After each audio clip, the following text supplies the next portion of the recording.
shows one person, but I think I'm that one person.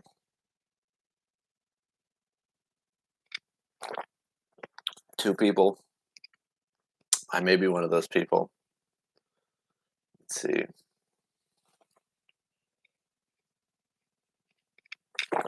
We live, of course we are, fool.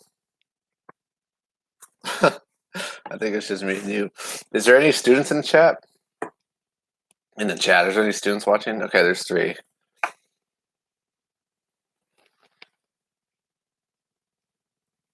Oh, I should have titled this B9. Okay, here we go. Oh my god. Hey, our mod is back, Ant. That is so funny. So this is not for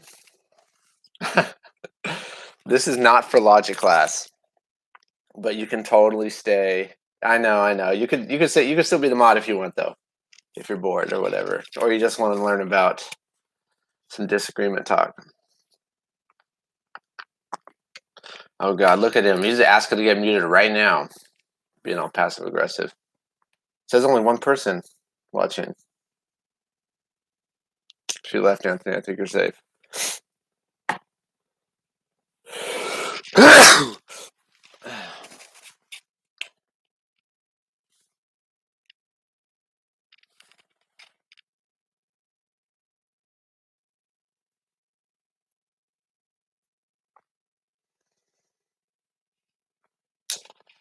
We took your advice on taking more classes. Oh, no way, man. That makes me feel so good. Where at?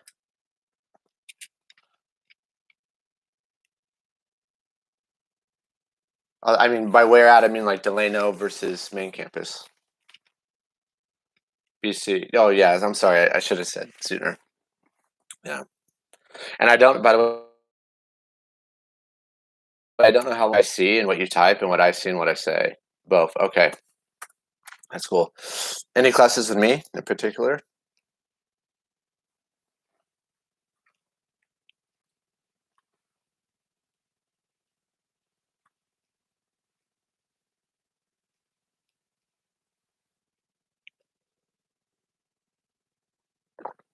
Oh, no way. Awesome. I'm guessing is one of them B9 or sorry, B6A intro. Intro is probably my second favorite class besides this one, this B9 one. Actually, I like logic. Logic's maybe my first. I don't know. Those are the 3 I like the most. I don't have so much fun with the ethics of living and dying. You're probably taking ethics of living and dying with me too. That kind of stuff's just not my kind of flavor of philosophy. Yeah.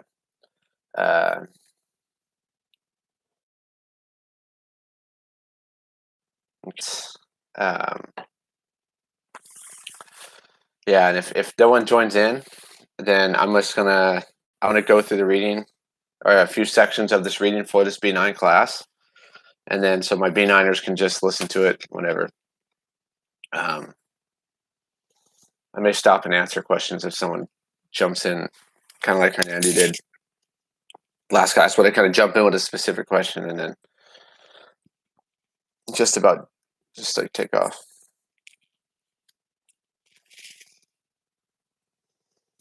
Hey, wait. Before you begin, can I ask what happened with the exam? Yes, I am waiting on. I got a text right now that I will get a phone call at 3 o'clock today, around 3 p.m. today, to figure it out. That I'm doing everything I can to keep this exam away from paper and pencil, so you don't have to show me the truth tables. But instead, you're just going to fill out like the truth table on your own and just do like multiple choice, and that's going to be easier. But yeah, if I don't receive that phone call today by 3, I'm not going to wait, and I'm gonna give you guys a paper and pen exam through line, and you guys are just going to submit it the same way you're submitting your homeworks, which is going to be a pain in the ass for everybody. And yeah, it's going to be harder, I think. Yeah. But today by 3 p.m. I should have a call That Canvas stuff, that meeting with the Canvas stuff didn't happen yesterday. But I found out this morning. No, you totally didn't. No, you didn't. And this logic class is kind of watched pretty. I'm really frustrated with it, and I feel bad about the exam. All my other classes are okay, except for this logic class. This B9's going pretty good, though.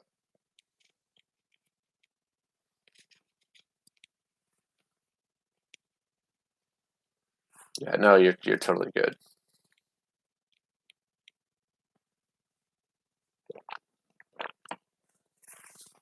Let's see here.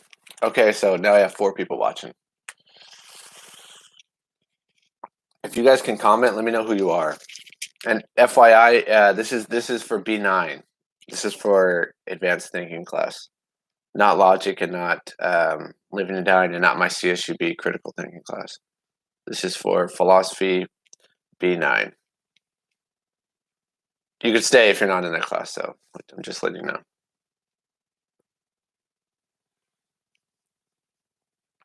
If you guys can say what's up by typing. Good morning.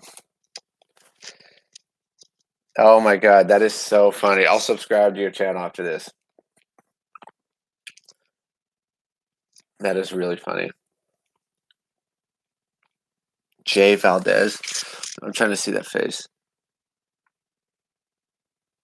Say your first name for me. Is it Jocelyn?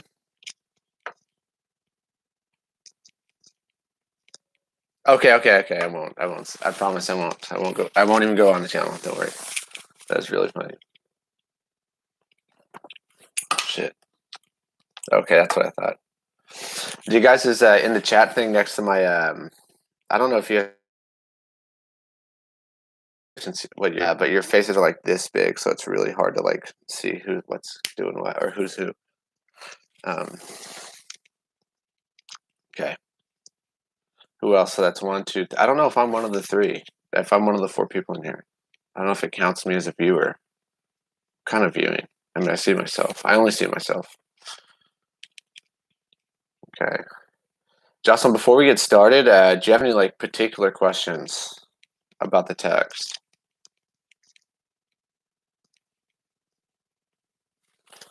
Let me actually, while I wait for a potential question, I'm gonna.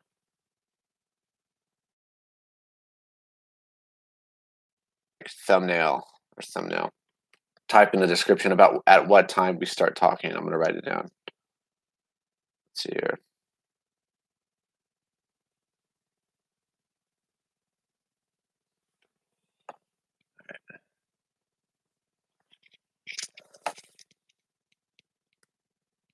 No, no other class stream today. No, we don't have any new material to cover in logic. So, and there's a slight chance there might not be. We'll see. I have to like do a 3rd exam where. Okay, that's good, Jocelyn. We may just do a 3rd exam in logic class where it's just an accumulative between the 2 sections. And to be honest, like if you those 2 sections in that logic class, if you understand the content from both exams really good, then you are really prepared to go on and like continue studying logic in a real way. Yeah. Yeah, it's actually probably the most important 2 parts, right? The 3rd part, this natural deduction part, this is just like, it's just kind of like it's kind of like the reward at the end of doing all the boring stuff that you're able to, I can obviously do this kind of proof system now that I understand the truth table proof system. Yeah, but yeah. Okay. So Jocelyn, what do you think about the text? Do you think that Elgin is correct? Do you think that the question about belief is not a question that we really need to be asking me? So 10 minutes. This is my own private study. It is 10. We're starting content at like 10. Let's say like 10-10. 10-10 in the string. What do you think, Jocelyn?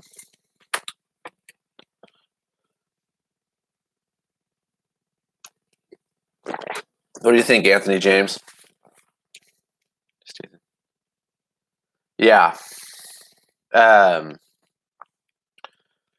Yeah, I think a lot of people in the class were already kind of saying what she was saying way back in the Van Inwagen paper.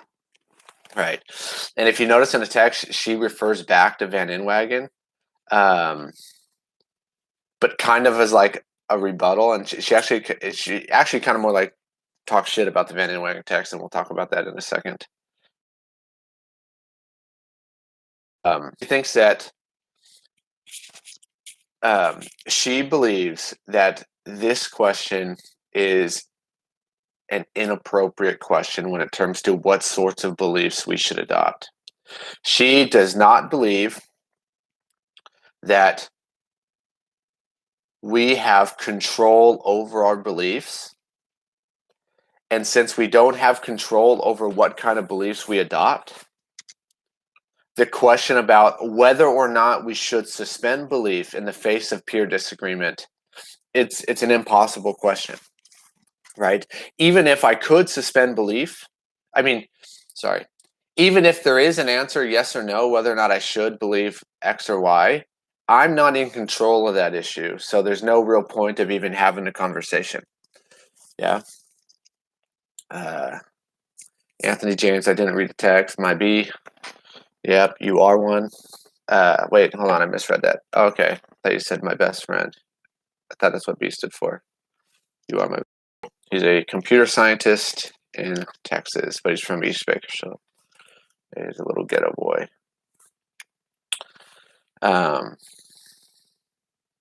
Yeah, so that's her position, but her position leads to a new problem. So once we put aside this, okay, what kind of credence should I put into my belief? Once she gets that off the table, Jocelyn, can you like within a sentence or two, kind of like tell us what the new problem that arises is? Not about belief, but about another thing that comes after belief. There's a new problem.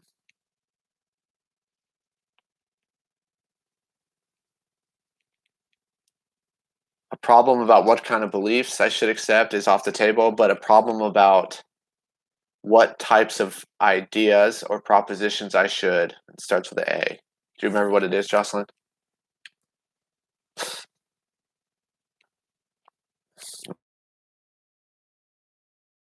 In the text. That's a lie.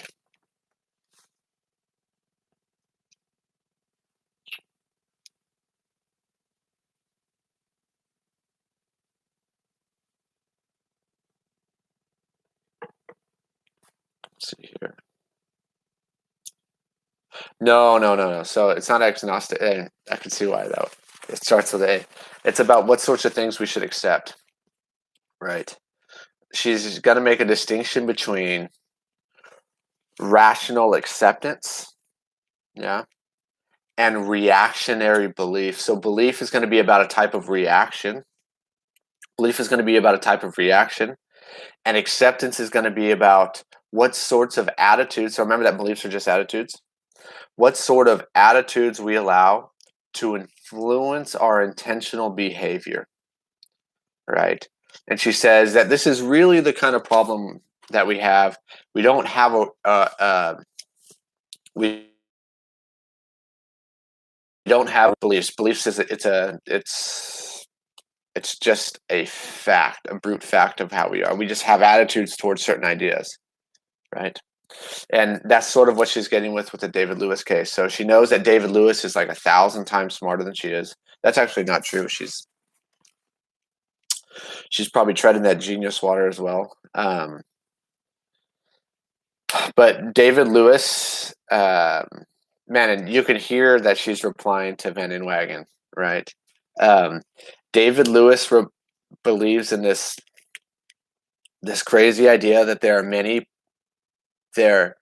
are many possible worlds that are not related to us physically or epistemically. Like we don't have access. I can't go and it's kind of like a crazy multiverse.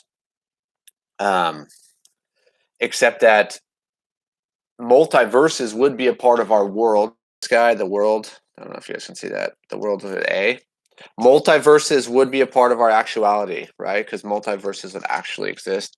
But then she believes, or David Lewis, right, believes in that's a triangle to notate possible, different possible worlds, and there's like an infinite many possible worlds, one for each possible situation that these things actually exist concretely.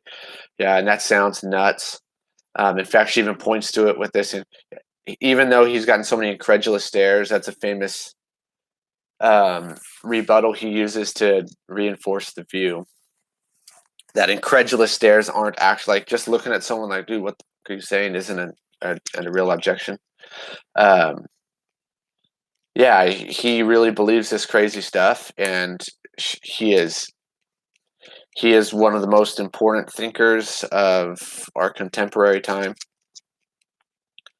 And yeah, she just can't bring herself to say, okay, he's obviously way better than me at metaphysics. He's a better thinker than me. Um,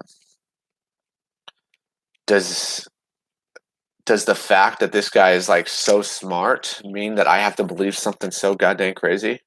Yeah, and she's going to say no. That it's not that she can't. It's not that what the question shouldn't be whether or not she should, right? It's just the fact that she can't. So the question about, okay, should I suspend belief? This is an impossibility.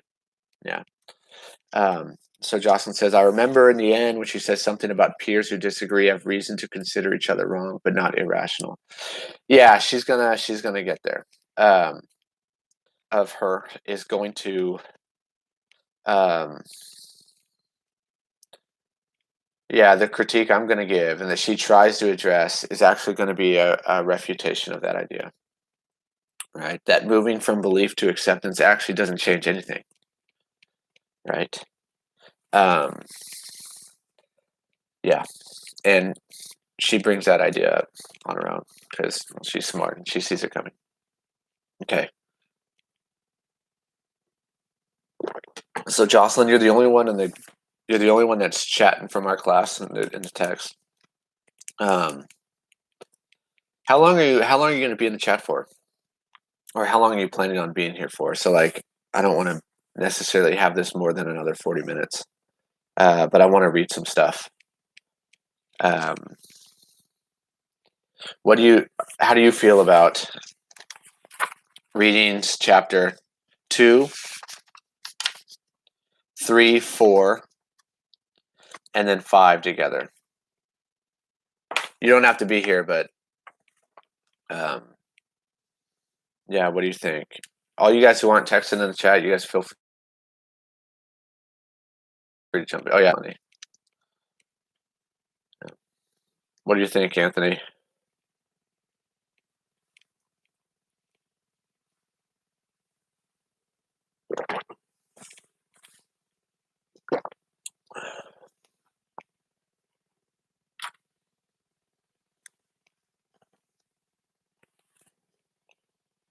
Okay.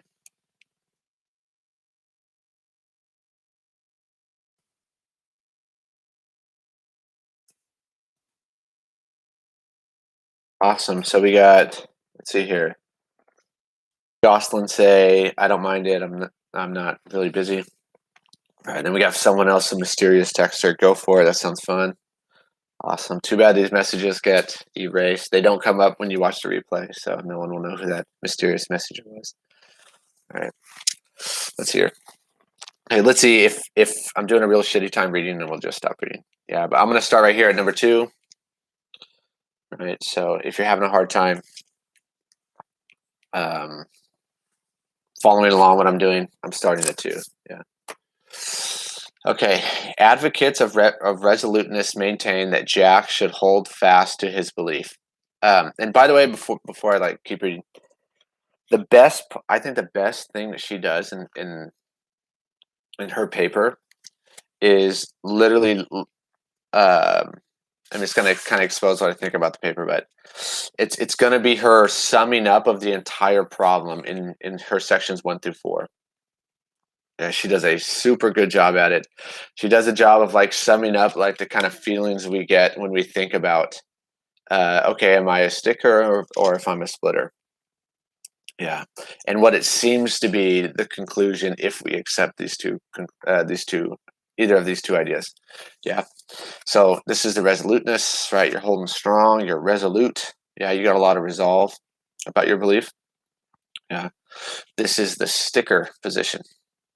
Okay. Advocates for resoluteness maintain that Jack should hold fast to his belief. Remember, we're talking Jack and Jill. These are competing archaeologists. One of them thinks that this is a super famous example within the disagreement talk. One of them thinks that the Neanderthal was an evolutionary dead end. The other one thinks that the Neanderthals actually just evolved themselves out. They just mated themselves out of existence, right? Both of these have extreme ramifications, not just us, but I mean the history of yeah, pretty much all primates. Yeah, maybe not all primates, but a good chunk. Right.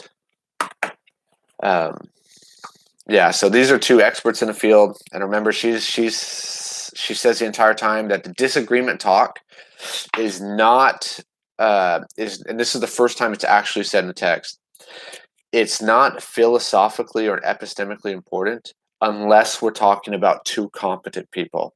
So two people that we do not suspect are just suffering from ignorance. So like if me and Anthony in the chat don't we have competing views about the coronavirus based off of some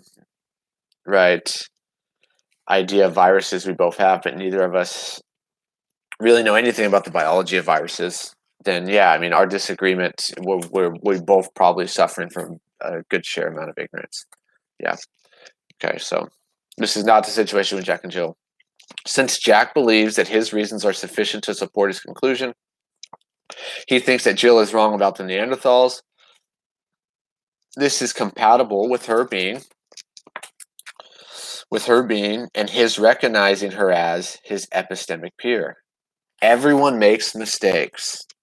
So although she is generally as good a paleontologist as he is, their disagreement is reason enough for him to conclude that in this case she is in error.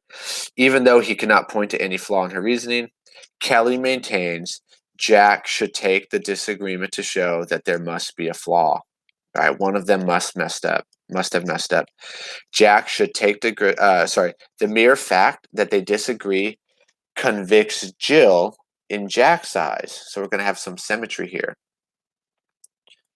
Since they have the same evidence, her error must lie in how she reasons about the evidence.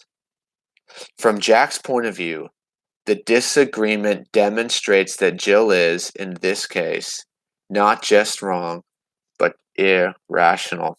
Yeah, she has to be irrational because the error is not, the error cannot be the amount of evidence. If it were the amount of evidence, then Jack wouldn't believe what he believes. So the fact that Jack believes what he believes entails that there is enough evidence to rationally believe what Jack believes. So remember the Venn and wagon stuff. And so the error, right, it's got to be Jill. It can't be a lack of evidence. And there we go. This is the important part. The next section. The situation is symmetrical. This is a problem. Jill, on Kelly's view, should be equally resolute. From Jill's perspective, Jack is being irrational. There is currently no tiebreaker. Such symmetry is disconcerting. It is evidentially impossible to determine which of them is rational without determining which of them is right. So, to the fact that a belief is rational cannot function as a reason to think it is right. The stance of each party to such a disagreement is precarious. It is hard to be confident that one's belief is well-founded while conceding that one's epistemic peer is reasonably considers it irrational. Moreover, resoluteness seems to deprive epistemic agents of resources for correcting their mistakes. Adrian, if you watch this, okay, that is 100% your formal analysis, your paper, right? I'll read that again. Moreover, right, being a sticker seems to deprive epistemic agents of resources for correcting their mistakes. If Jack so easily dismisses Jill's opinion, her disagreement gives him no reason to re-examine his own position, to seek further evidence, or to develop better methods for asserting the evidence. Yeah, if he takes it as like, man, the evidence is already out there, and Jill must be dysfunctional in some way, then there's no need to re-examine evidence. There's no need to go out and like redo. There's no need to go back in and re-look at the facts. Right, the facts have been looked at. Right, the judgment has been made, and we have no reason to not move on. Right, so people are like coming. It looks like people are coming in and going. The number is going down from like 5 to 3, 4, 5, 3. If you're new and coming in here, if you have a question, like a specific question before, but you need to get off, you can just ask me that question. Just ask me that question, and I'll stop reading and I'll try to answer your question. So you don't got to kick it the entire time. Okay, so Jack and Jill are experts in paleontology, so their disagreement occurs in a context in which they have what is and what they recognize as good evidence, and in which they have and recognize that they have the capacity to reason responsibly about the evidence. Yeah, they don't look at each other and don't think they're crazy. But peer disagreements can occur at every level of expertise, right? Okay, so yeah, we're not going to talk about Bill and Beth. This is exactly what I was referring to with me, Anthony, and understanding the coronavirus, right? Yeah, we're not experts, right? We're not qualified to have this sort of disagreement. Okay. So plainly, right? So we're talking about Bill and Beth. Or me and Anthony, these kind of disagreements, plainly, they should suspend belief, right? They're ignorant. Yeah. Evidently, a threshold of competence has to be reached before resoluteness is even remotely reasonable. Only if epistemic peers are cognitively competent with regard to the topic under dispute is it plausible that they should retain their belief in the face of disagreement. But remember, this is a problem because earlier you can't have that disagreement without knowing that people are competent. But the symmetry issue gives way to think, well, shit, maybe neither of us are competent. Yeah, so then this leads us to moderation. Okay, so number 3, this is the moderation view. Fieldman maintains, so this is the splitter view. Fieldman maintains that epistemic peers who disagree should suspend belief. Christensen maintains that each of them should moderate his degree of belief, although not perhaps to the point of suspending belief entirely. This is actually going to be Elgin's kind of view at the acceptance talk. For reasons of simplicity, I will discuss only Fieldman's position, but obviously this is going to kick Christensen's ass too. Yeah, or the problems in the splitter position are going to extend to Christensen. In cognitive context, and again, this is the Cornflip position also, Fieldman notes that it is always open to an epistemic agent to suspend belief. She should do so whenever she recognizes that her grounds are inadequate. Jill's epistemic peer disagrees with her about the fate of the Neanderthals. She can find no fault with his reasoning. This, Fieldman maintains, provides Jill with evidence that her grounds are inadequate, so she should suspend belief. The epistemic situation is symmetrical. Jack should suspend belief too. That's a tongue twister for me. Symmetry, an unattractive feature of sticker theories or resolute theories is unproblematic for advocates of moderation, for it leads to a convergence of opinion. So the splitter, so when Jack and Jill both split, they actually end up agreeing on something. And this is good, right? It kind of puts an end to the disagreement, sort of. Although suspending belief in such cases may seem reasonable, it pushes in the direction of skepticism. Wherever issues are complicated, if there are epistemic peers, they are apt to disagree. Okay. This is actually going to, and I think Elgin really understands this point. And Fumerton and Kornblith, I don't think take this point serious enough. That in the Kornblith text, we have this sort of notion of progress in certain fields. But you have to understand that these fields, especially mathematics and logic, right? Man, people disagree. Once you get to a level of expertise, they don't agree with each other whatsoever, right? In fact, the disagreement at that level is it inspires hatred, right? It inspires hatred, and suspending belief in these contexts, like in a logical context or a mathematical context, it's not so easy to just, well, okay, let's just be cool with each other. You're also really smart, so I guess my proofs aren't the case, right? It's not the issue there. It's a super complicated issue, right? That's why I like this paper so much. She does a good job of laying things out correctly, I think. Whenever issues are complicated, there are epistemic peers that are apt to disagree. Don't matter the discipline. Thus, there are apt to be vast areas of inquiry where belief is to be suspended. Moreover, so this symmetry, does it kind of relate to proving each other wrong? No, 100% it relates to proving somebody wrong. So the whole point of Jack not having to believe Jill, because Jack has all the evidence. And this would be easy if Jack had the evidence, and in a case of insymmetry, Jill had no evidence whatsoever. But the fact that Jill thinks the exact same thing about Jack, this symmetry is an issue for whether or not we should believe Jack or Jill, or whether or not Jack should believe himself and his interpretation of the evidence, given that Jill feels symmetrically the same thing about her. And so they go to prove each other wrong, but with what? With the same amount of evidence. It's a puzzle, right? The symmetry issue is 100% about our inability to prove each other wrong given the same amount of evidence, right? Which is totally why the paleontology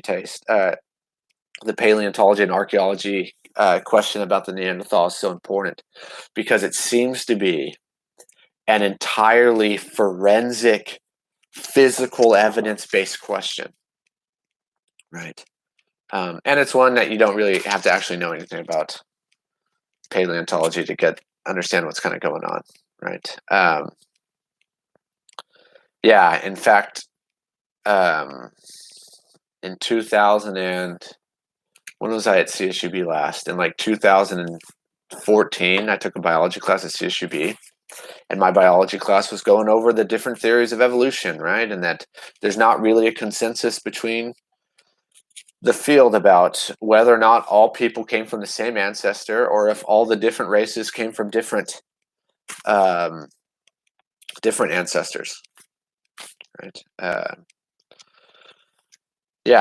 That was not very long ago, and I doubt that there's been any reconciling that issue, given that, I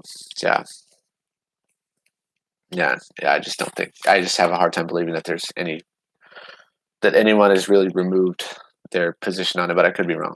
But those examples happen all the time. So here we go. Moreover, so middle of that paragraph of 3, the third paragraph of section 3. Moreover, whether one happens to have an epistemic peer seems to be utterly contingent. This suggests that we should consider possible peer disagreement as well. Okay, so this is like the big part. Yeah, it's not that we should look at who actually disagrees with us, but we should also consider the possibility of someone disagreeing with us.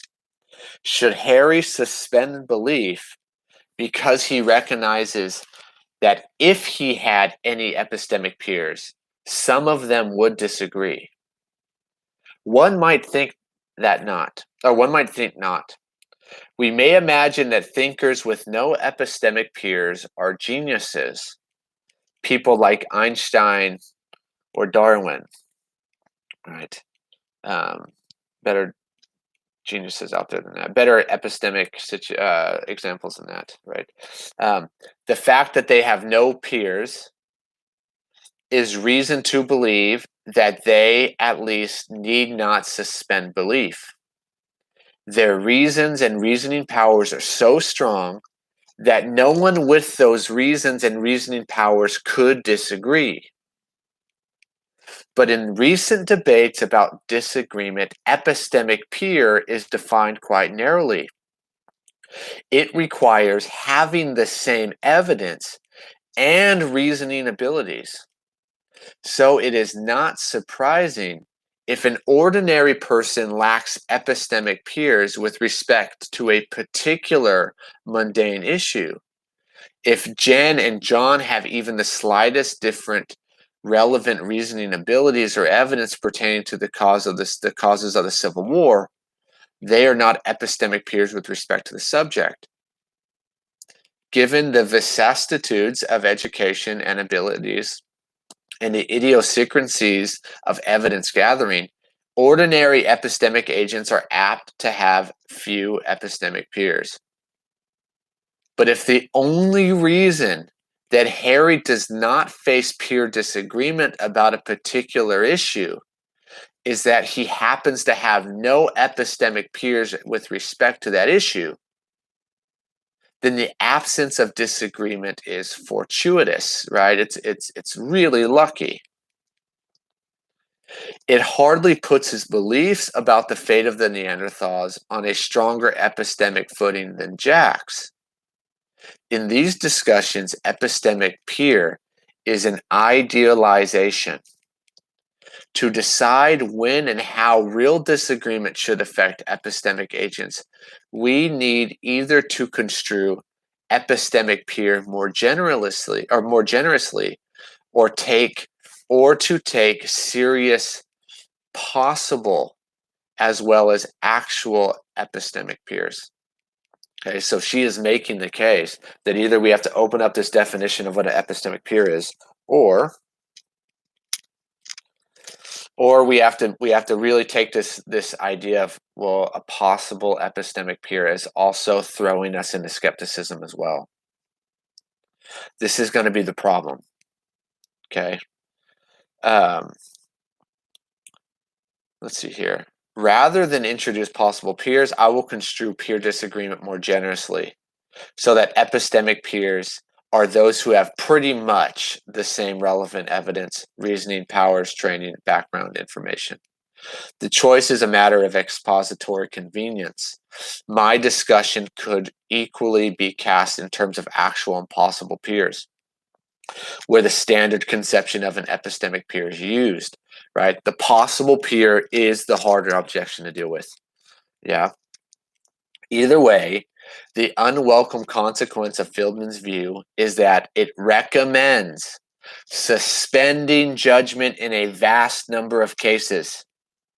We would be forced to skepticism about things such as the fate of the Neanderthals, the causes of the Civil War, the problem of free will, the Kennedy assassination, and so on.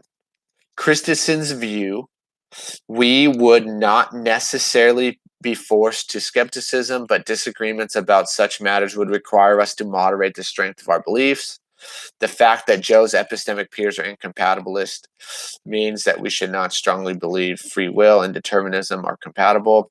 Okay, this is a freaking issue, right? Because think about all these tightly held beliefs that we hold, and think of all the peers that we know about, and all the possible peers that could exist that maybe they don't, but the fact that they could should also kind of scare us about what beliefs we hold, right? And then ask ourselves, does the fact that so and so doesn't have my deeply held religious beliefs, whether agnosticism, atheism, Catholicism, Mormonism, uh, my Hinduistic beliefs, do I have to like stop believing in these things so wholeheartedly because some other smart guy disagrees with me? Am I forced to skepticism in ideas about, does the material world exist, right? This is something she gets to later on with materialism and dualism. Yeah. Do I have to suspend judgment about my beliefs about what love is, and about what personhood is, and about abortion, and whether or not I'm free, and what do rights look like? Yeah. Like, am I forced into skepticism in every single one of these areas? And if I am, how does that not just cripple me as a thinker, right? What sorts of things am I allowed to believe in all? Yeah. That's a problem. Okay, so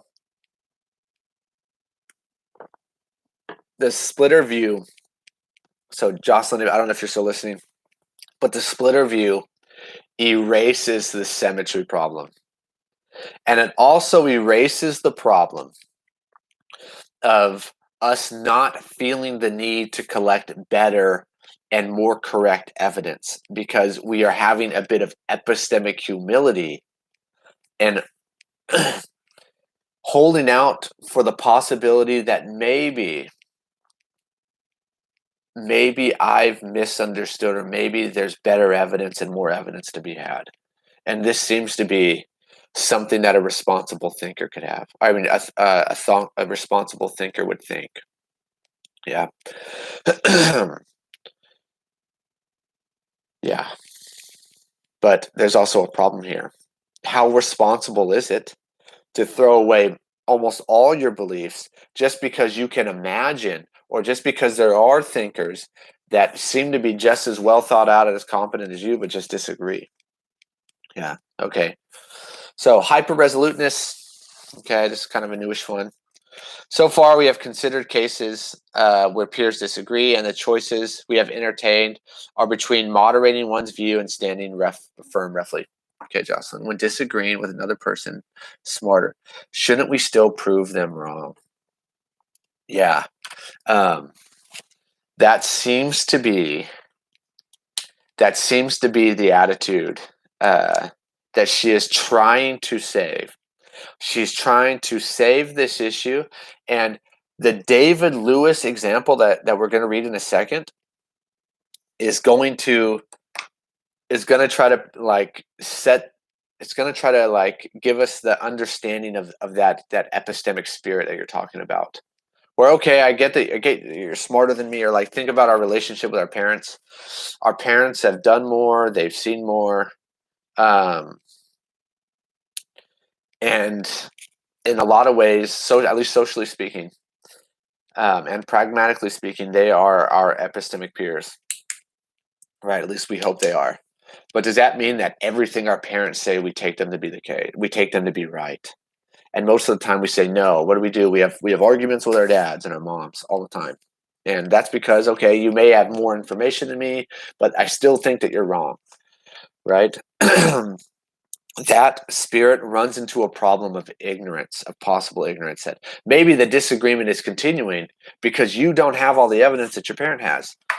But man, that's like I've been using, I used this term before we left. That's kind of like that kissing your sister feeling or your cousin feeling, where it's like, oh God, that there's something not right about that. Yeah, and she's going to try to flesh this out into more context in a second. Yeah, that's it. That's the right question to ask, Jocelyn. So let me clear my throat.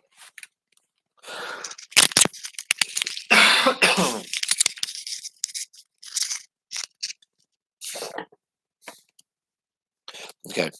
So far, we have considered the cases where peers disagree, and the choices we have entertained are both moderating one's view and standing firm, roughly,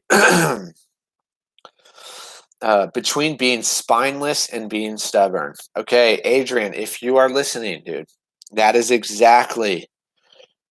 is exactly your paper. The options seem to be between being spineless and being stubborn.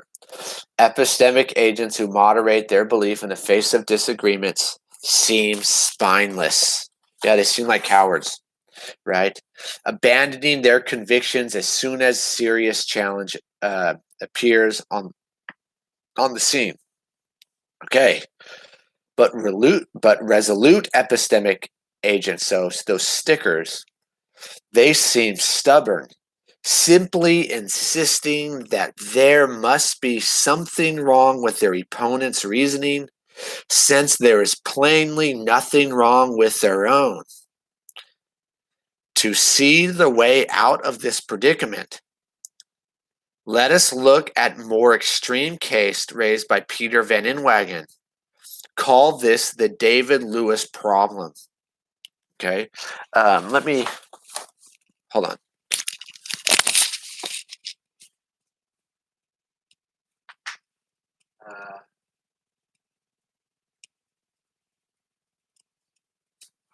Oh,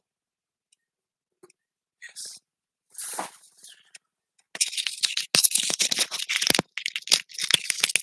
This is the problem. This is David Lewis on the plurality of worlds, right? Where this masterpiece of metaphysical genius and craziness gets given to us. And holy shit, it's crazy. Very few people actually believe it. But man, if you guys want to see um, how insane the world of possible explanations could be. So, like Oscar, you asked why I think scientific explanations or why our textbooks expire so much. I think it's because they don't put enough work into understanding what it means to explain something in a really good way versus looking for what's actually the case. This is a masterpiece of craziness that no one, at least in the readings that we're reading, no one can seem to buy into. Yeah, but man, can they refute it? Yeah, I don't know, man. Yeah, it's crazy. Okay.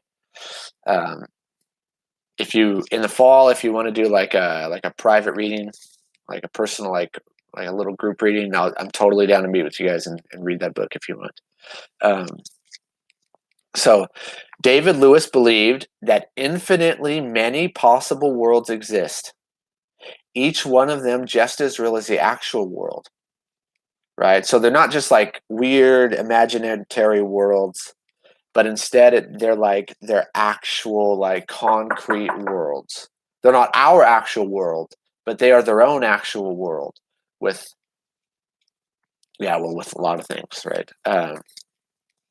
There is no denying that he believed this. He actually believes this, okay?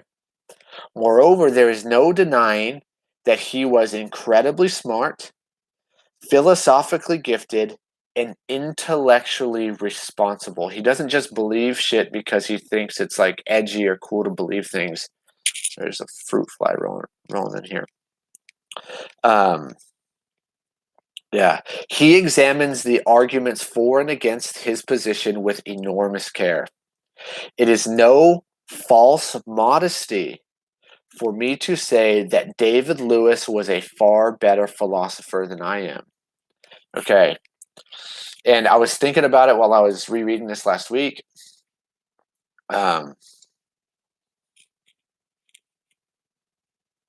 I personally don't believe in David Lewis's version of possible. I may believe in a version of it, but not his version, not his possible world realism, or what we call in philosophy modal realism.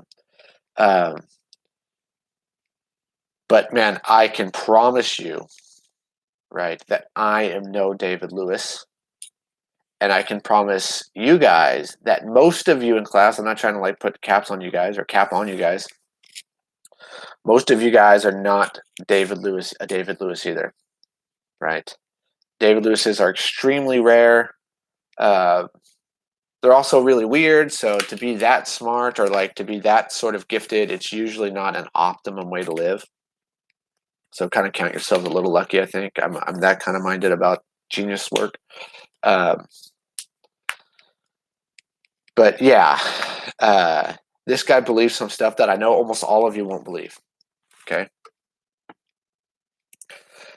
Oh shoot, that is so funny. And Marivelle, you will find out when you go to Berkeley that's totally not true. No, but out of everyone I know, I probably believe the stuff closest to David Lewis out of all the philosophers that I know. Yeah, there's actually a really famous epistemologist from my high school. I mean, he's like way older than me, not way older than me, but he's like, I don't know, like 10 years older than me. He's a philosopher at Stanford. He would definitely maybe be the David Lewis of the Central Valley, but we in the Central Valley, as far as I know, at least not in metaphysics. We have really smart people, really important people. Lots of people more important than David Lewis that aren't near as smart as David Lewis. But that's a different issue. That is super funny. Okay. So it is no false modesty for me to say that David Lewis was a far better philosopher than I am. Nonetheless, I think he was wrong. By the way, my whole Berkeley squad, I know there's at least 3 of you. If you get a chance to take philosophy classes at Berkeley, in metaphysics, epistemology, and especially logic, okay, do not pass that up.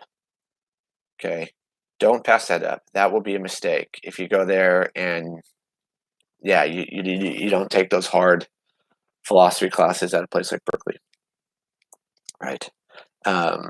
Okay, so I cannot refute. So nevertheless, I think he was wrong. I cannot refute his positions. It is admirably well defended. But despite Lewis's intelligence and arguments, I do not believe that there exist real possible worlds consisting of material objects and inaccessible, both physically and epistemically, from the actual world. I believe that the only world is the actual world. I think that my belief is reasonable. But David Lewis thought otherwise. He was not my epistemological peer. He was my epistemological superior. So shouldn't I revise my opinion to agree with him? After all, if a knowledgeable physicist tells me that despite what I think, electrons are not material particles but clouds of energy, I revise my belief to accord with hers. Take a second and really digest that. Okay? Take a second and really digest that. That doesn't the fact that this motherfucking genius, okay, who is an expert in formal language and logic, right? And that it's in fact his expertise in logic and formal language that informs his belief in possible worlds, right? Doesn't that demand that I believe some crazy shit, right? I mean, doesn't it demand that every time that you walk into a classroom, you have to believe what that professor thinks on the topic? That you are not in a place to disagree with what the expert in your class actually tells you what is. Yeah, that's a problem. And Jocelyn, that is totally right. The sentiment behind the question that you're asking, right? With disagreeing with another person smarter, couldn't we still prove them wrong? And Jocelyn, in theory, yes. Being smart does not mean that you know the truth. And a topic like this should really point this out. There are smart people that don't know the truth at all. In fact, and you go back to this Cornbluth paper, when you look at arguments in favor for a conclusion, so like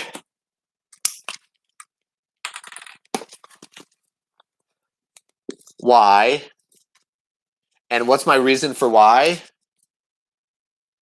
Smart person A told me why. That looks like dog shit, and I'm sorry. Looks like shitty tagging. If you look at this argument, we make this one all the time, and I think justifiably so, right? But when we really want to know why, when we want to have actual evidence for why, it's not the fact that they're smart, but it's the fact that they can show us some sorts of thing. Some sort of argument. If X and Y, X, right? Proposition Y must be true, right? The being smart thing, it's just sort of, well, what kinds of truths are even accessible to me in the first place? Like, I'm a lot smarter than my dog or my cat, right? At least when it comes to propositions, I'm smarter. Reasoning from some statements to another statement, I'm a lot smarter than my cat in that way. In fact, my cat doesn't have any propositions in her head. Yeah. And so because of that, right, I have a higher threshold for the things that I can know propositionally over my cat. But that's not evidence that what I think is worth dog shit. Yeah. Okay. And the question here is, does the fact that someone's smarter than me, does it still my justification away to hold any position contrary to what they believe? Yeah, and that's an issue. Okay,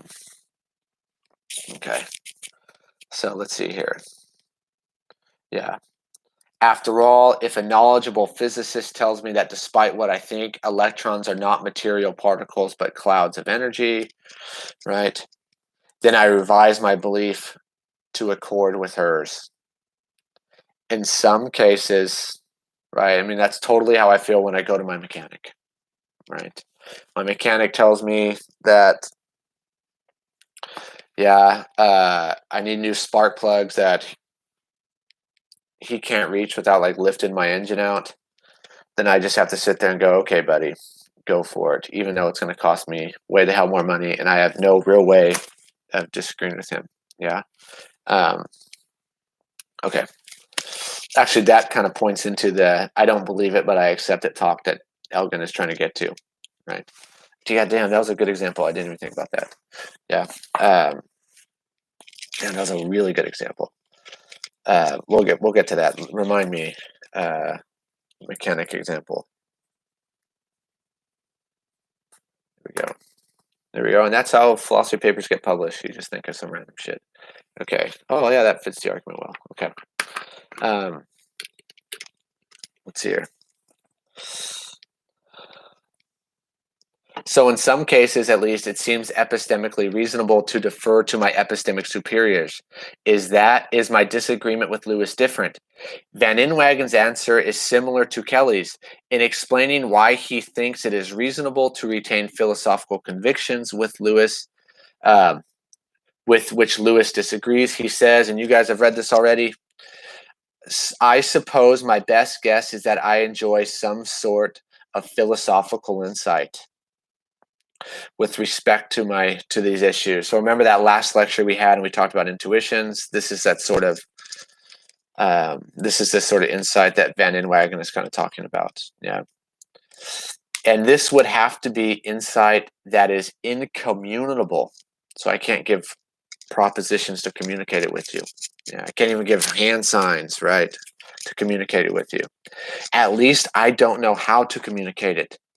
For I have done all that I can to communicate it to Lewis, and he has understood perfectly everything that I have said, and he has not come to share my conclusions.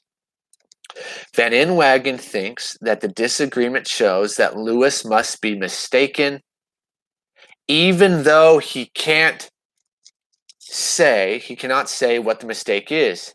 Kelly would add that Lewis being wrong must be irrational, and I don't see how that last part's the case. I think that that Van Inwagen believes exactly what Kelly believes. Yeah.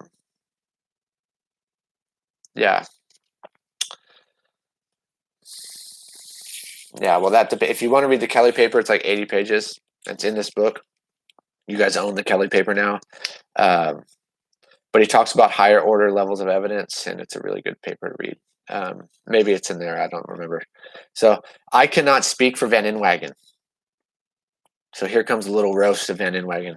But speaking for myself, I think it is exceedingly unlikely that I enjoy any sort of philosophical insight that Lewis lacked, except perhaps for the utterly question-begging insight that I am right and he is wrong, for which, even if is true, is utterly question-begging. If you want to know what that means, Google question-begging fallacy. Right. She is claiming that this sort of, well, I just have the insight that I'm right and he's wrong. And Lewis just doesn't have that sort of the correct insight. The question being begged here, right, is, well, what is that evidence and why don't you show me it? In which he goes, oh, right. What used to be a conversation about evidence actually may just dissolve back down into sort of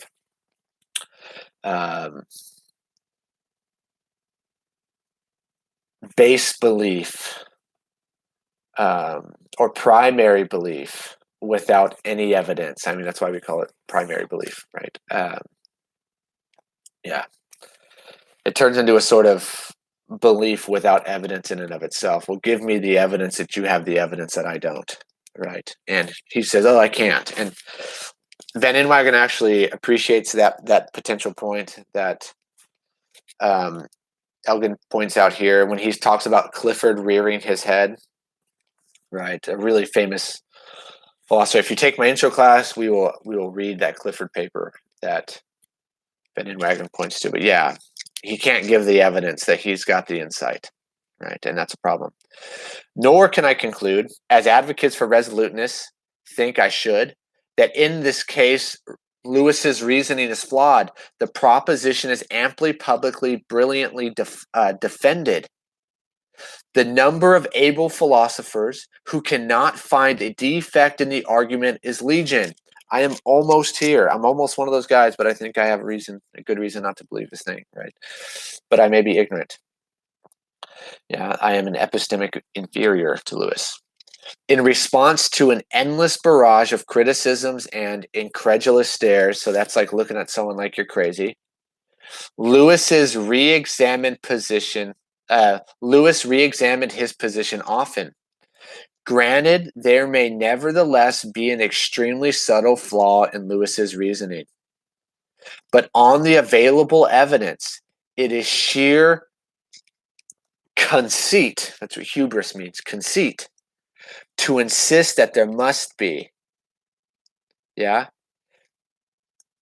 My dad calls the issue where he can't give the evidence the oh shit moment with our disagreements. Yes, okay. 100%. My dad calls the issue where he can't give the evidence in an oh shit moment. Right. Do those oh shit moments usually come with a deferral of oh shoot, Jocelyn, I guess I should shut up? Or is it like, oh shit, just leave me alone kind of a thing, right? I have a lot of different flavors of oh shit moments when Yeah, I can't give the evidence. Yeah. But yeah, that is totally what we're getting to. A bit of both. Yeah, exactly. That's how it runs. Yeah. And so Elgin says, I gotta be really conceited to believe that even though I can't see the flaw, there's gotta be a flaw in what he says. Yeah, I just gotta be so conceited. Man, I'm just too smart to believe that there's nothing wrong with what David Lewis says. Yeah, that is some A plus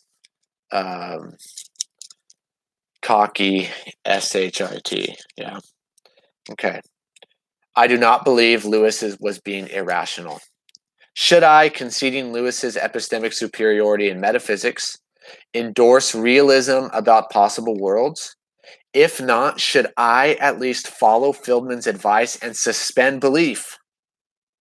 Although I am not Lewis's peer, I might be close enough to a peer for it to be epistemically permissible for me to suspend belief rather than go into his side. But what do you think about Lewis's fucking 5-year-old son? Yeah. Is his 5-year-old son forced to believe what Lewis believes because he's nowhere near Lewis's epistemic claim or epistemic expertise? Yeah, that's a question. Yeah.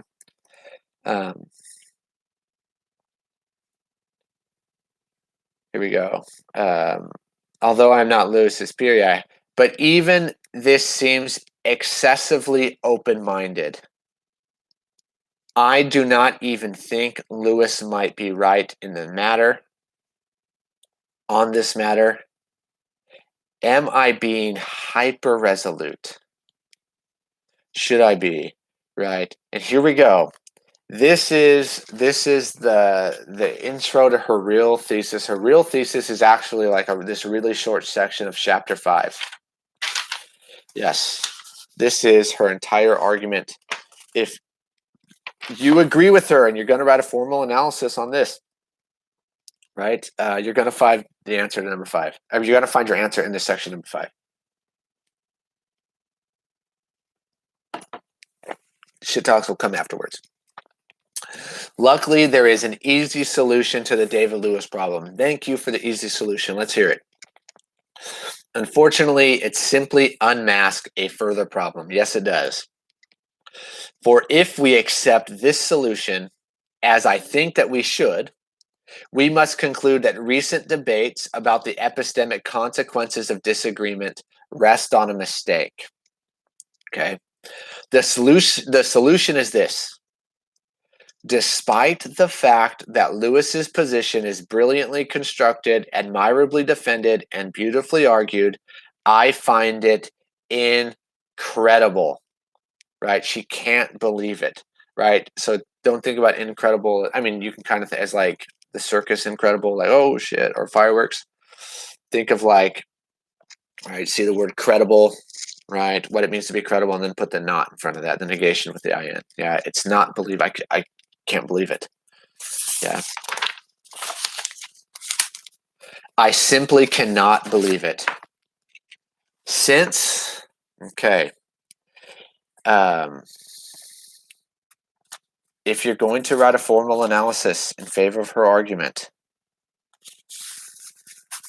you are going to need a premise, most likely. I mean, unless you come up with something totally original. The easiest way to go about it is to include a premise about ought implying can. And that since I can't, I must not ought. Right? So,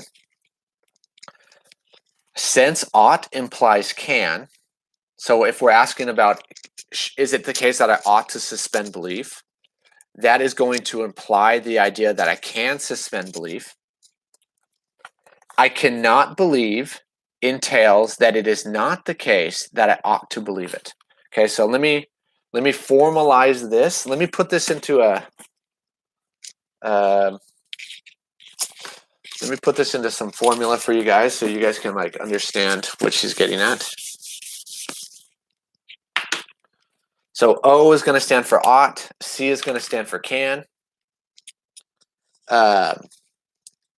I usually at BC write my if then this, but I'm going to draw with the arrow so you can see it a little better. So you don't, yeah, so it's a little more intuitive. If I ought to do something, then it means that I can do that thing. Then it must mean that if I find out, this stands for not, that I cannot do it, it must mean by necessity that I cannot ought to do it, right? And remember, cannot ought is going to be different than I ought not to. Okay. Yeah. So if ought implies can, then if I ought and I can, and I can't, then I couldn't have oughtn't, right? In the same way as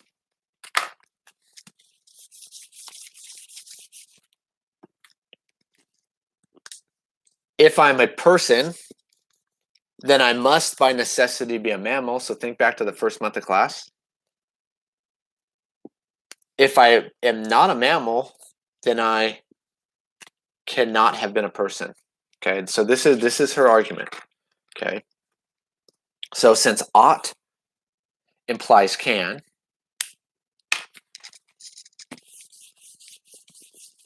that I cannot believe it entails that it is not the case that I ought to believe it, and that I cannot believe that it might be true entails that it is not the case that I should suspend belief or lower my degree of belief, that only the real world is the actual world. The philosophically interesting and perhaps troubling, it is philosophically interesting and perhaps troubling that a position I find incredible admits of such a strong defense.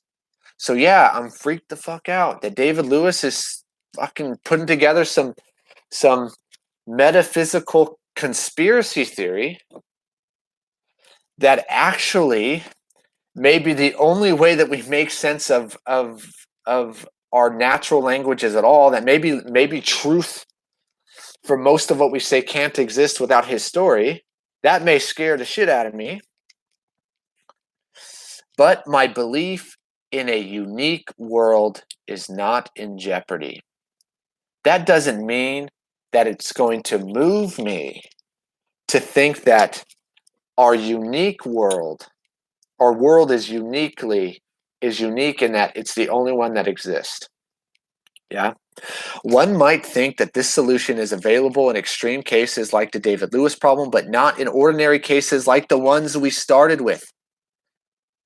That there are infinitely many possible worlds is incredible.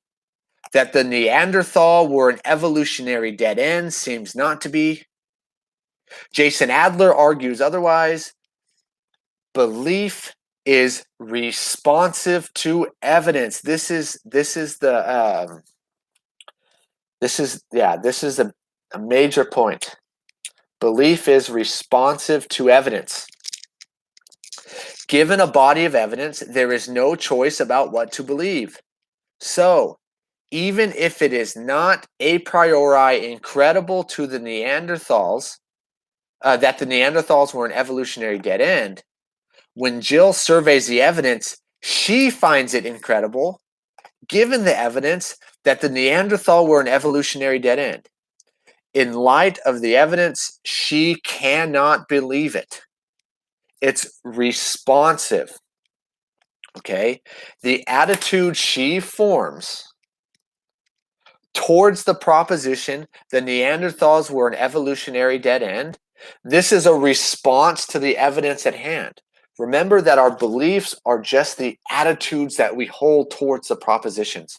And she's not in control of her attitudes. In the same way, I'm not always controlled if I'm pissed before I have coffee, right? Well, there we go. That's going to be that's going to also play into her section 6. Okay. They come to different beliefs because the evidence affects them differently, right? In the same way that, yeah, coffee affects people differently, right? Um, think of like a new face lotion you may have, right? It may irritate your mother's skin, but it may not irritate your skin. The feeling you get is not really up to you, right? And yeah, this is going to imply that you can't control this sort of thing about your belief, right? Belief is not voluntary, right? And when we raised our hands about whether or not we believe God in class, right? I asked you guys, okay, like, are you guys moved by the fact that there are people disagreeing with you? And you say, well, no, right? And I ask you guys, well, why do you believe? And some of you guys just go, well, shit, I just do. Or why don't you believe? And you go, well, I just can't, right? Yeah, belief is not voluntary. Belief aims at truth, right? Okay, so while this sounds super psychological, this is not a theory about belief formation that you are going to read in your psychology textbooks. Okay? But I don't believe this argument, but I don't know why. Yeah, exactly. Yeah, I don't believe this argument, but I can't tell you why. 100%. Yeah, that's 100%. Yeah, that's the case. That's what she's trying to say. I can't tell you where David Lewis has made the mistake. I just know he's made a mistake. And I can't control the fact that I just don't agree with you, Mr. Lewis, yeah, or Dr. Lewis, or whoever the hell. Yeah. Okay. Yeah, that's 100% right, Maribel. Belief aims at truth, okay, in the sense that a belief is defective if its content is not true. So go back to that correspondence theory of truth we talked about in the whole first month. Yeah, if I believe the sky is red and the content of that belief does not match reality, the proposition isn't true, then the belief, it fucked up. Yeah, excuse my French. I shouldn't be cussing on this thing. Yeah. Yeah. Yeah, it does matter. Okay. I just don't want any kids to like hear me if someone's listening out loud in their living room or something. Let's see here. Yeah. So if believing something I'll restart. Belief is not voluntary. Belief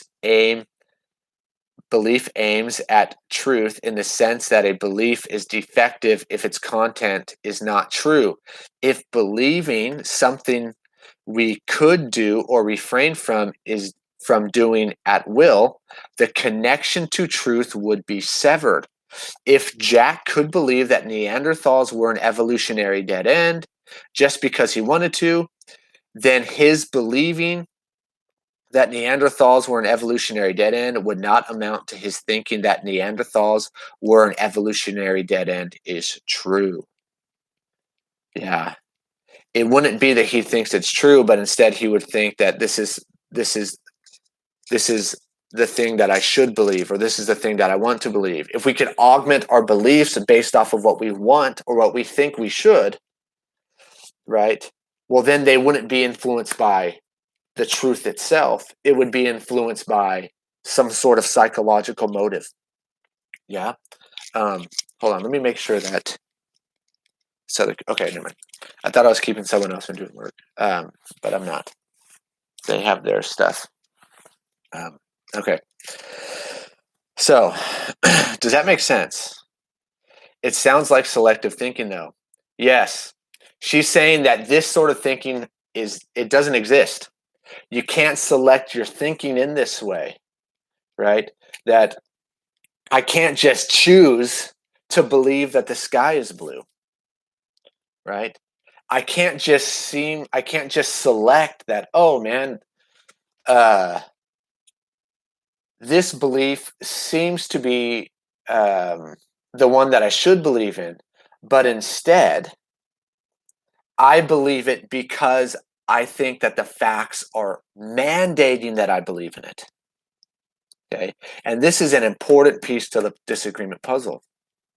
And so she thinks that having a conversation about whether or not I should believe X, Y, or Z in the face of disagreement, this is an impossible mistake that she thinks that she's pointing out. Yeah. Okay. So here we go. For nothing about the fate of the Neanderthals is affected by what he wants. This is, right? So this is what Bertrand Williams' point. This is Bertrand Williams' point. If I could acquire a belief at will, I could acquire it whether it was true or not. Moreover, I could know that I could acquire it whether it was true or not. If in full consciousness, I could will to acquire a belief irrespective of its truth, it is unclear that I could seriously think of it as a belief, as something as purporting to represent reality. So if I could just choose what I think, and I know that I have the ability to choose what I think, independent on whether or not what I think is the truth, then the things I think should no longer, right, should no longer be considered something that I consider to represent reality. Yeah. Could this relate to something like saying someone only believes one thing because someone else does? Yes, 100%, right? That's why I always ask this weird this kind of weird question when we talk correspondence, right? So like one of the reasons why correspondence is so important is because it like, so remember correspondence, we're setting guidelines for what we think is real. So here's the actual world. This is all the stuff that's real. Yeah. The possible worlds of David Lewis, we don't think that that's in our actual world. So when you believe it, you're not believing reality. Yeah. The reason why this is so important, so like to this conversation, so besides the fact that science makes no sense without this, or at least it doesn't make sense in the ideal way that we think about science without this idea. The reason why it's so important, so like when I ask you guys at the beginning of class, so, okay, raise your hand if you believe in God. Or no, raise your hand if you're Catholic, right? And this idea seems to be really, this notion of acquiring beliefs in this way seems to be really specific towards Catholicism, and I don't know why. But if I ask you guys, okay, raise your hand if you're Catholic, and almost everyone in every one of my classes raises their hand, and I go, okay, raise your hand if you believe in Catholicism because you were raised that way, or I mean, almost everyone raises their hand, and I go, okay, raise your hand if you're a Catholic because you actually believe that Catholicism is true. And then the number like drops off by at least more than half every time I ask that question. So then the question is asked, okay, do these people actually believe in Catholicism? If they believe it because they think they were just raised that way, then they could have been raised another way, and they would just as well say, yeah, I mean, my beliefs could have been chosen to me in a different way, but not necessarily by the truth. Now, if you say, well, yeah, I'm a Catholic because I've looked at the evidence, I see the world through this Catholic lens, right? I can't see it any other way. Then we're talking about actual, right, belief. Yeah, I think Catholicism is real. Yeah. Right, and this again is going to lead. This is going to play back into her acceptance of an idea versus belief of a proposition. Yeah. Okay. Yeah. So there we go. Yeah, that's exactly right, Jocelyn. So although evidence or other epistemic considerations can move me, since belief is not voluntary, my reaction is not anything that I do. Being responsive or unresponsive to evidence, argument, or peer pressure is something that happens to me. This means that I cannot follow Kelly's recommendation to hold fast in the police of disagreement, or Fieldman's recommendation that I suspend belief. However, peer disagreement affects my belief is not up to me. Or how peer disagreement affects my belief is not up to me. I may find myself with a belief suspended as a result of evidence, argument, testimony, or disagreement. Or I may find my belief unmoved by evidence, argument, testimony, or disagreement. But my response is not under my control. Debates about whether I should suspend belief in the face of peer disagreement are wrong-headed. They are like debates about whether I should be less than 6 feet tall. I don't have any choice. Okay. This is, I think, the sentiment that a lot of you guys hold on to. Right? I know Adrian thinks so. Samantha, right? If you watch this is I think the attitude that you kind of hold, right? Oh man, do you think that so and so is crazy because he believes and you don't? Wait, no, right? I don't think he's crazy. He just sees it different, right? This is sort of that you're removing the rationality question about the belief, and turning it to a more of just plurality of epistemic situation, right? Yeah. Yeah, this is a really, really, really, I think this is a good thing to point out. But she's going to get into trouble here with the assessment talk, right? And Jocelyn, can you in a quick second, within a few words, kind of remind everyone who was not in the chat earlier but is in the chat now, what word is going to get her in, or what idea is going to get her in trouble, and maybe give us reason to actually think that she's completely full of it here. She makes a distinction between what ideas, belief and something else. Maribel, you can hop in too. Whoever answers first gets a new emote for the chat. I'm just teasing. Acceptance, yeah, there we go. All right, yeah. That, remember when we talked about belief and we talked about what's the big benefit of talking about beliefs and opinions in terms of attitudes. Whoops, attitudes. What the hell?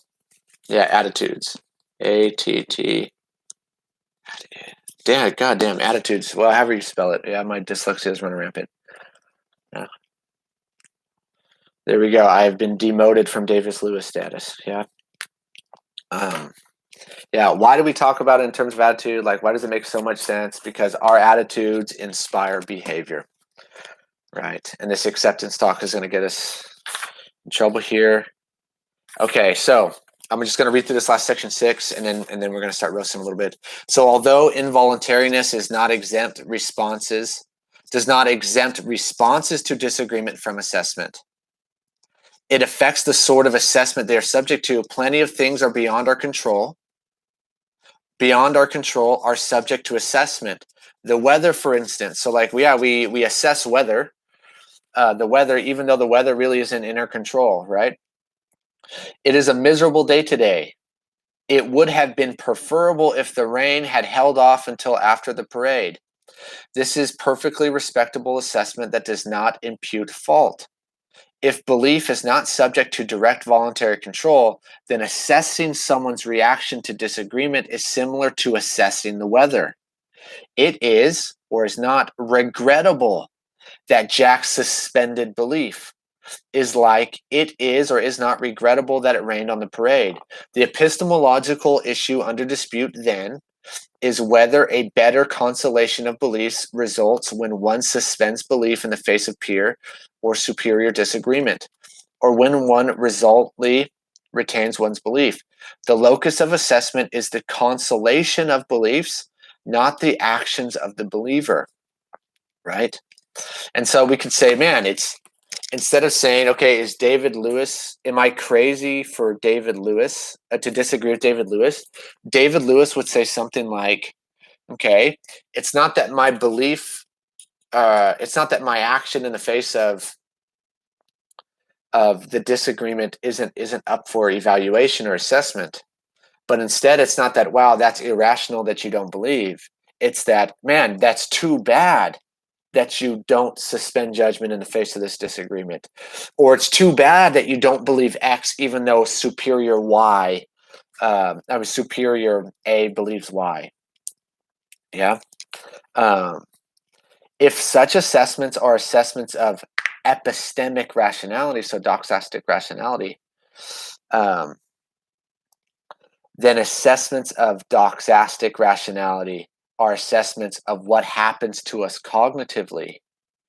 In that case, Jim is smart and Joan is creative.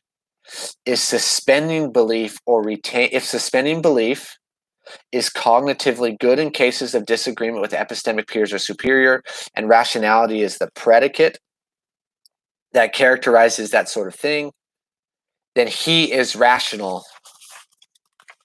Is the same sort of praise as she is smart, both characterized as cognitively valuable attributes that their subject happens to possess. Neither characterizes an attribute that is under the subject's control. And here's the big part. This construal of rationality would allow us to characterize those who respond correctly to peer disagreement as rational. But it would have consequences that the doxastic rationality and practical rationality diverge. Practical rationality presupposes control. Actions are voluntary, and the rationality of an action depends on what the agent voluntarily does, given her beliefs, desires, preferences, and so on. Behaviors such as sneezes, spasms, and snores are exempt from the rational or irrational because they are involuntary. If practical rationality depends on what we do and doxastic rationality depends on what happens to us, then the concept of rationality bifurcates. The term, they take off from each other.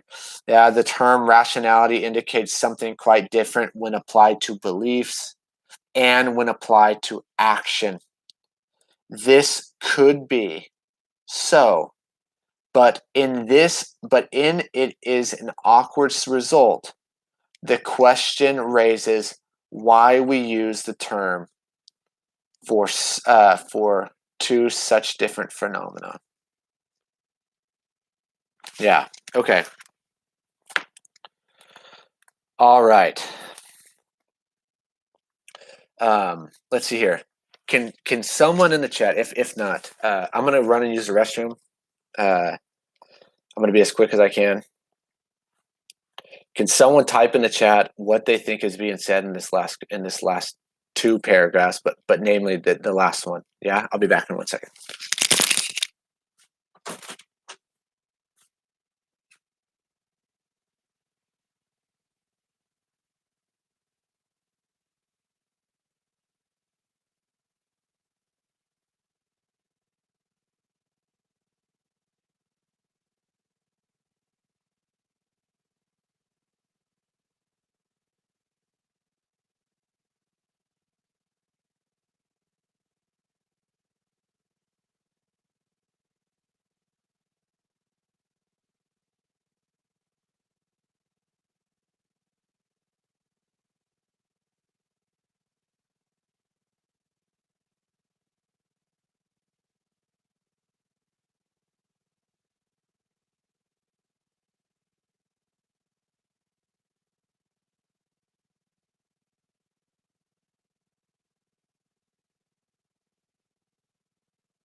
All right.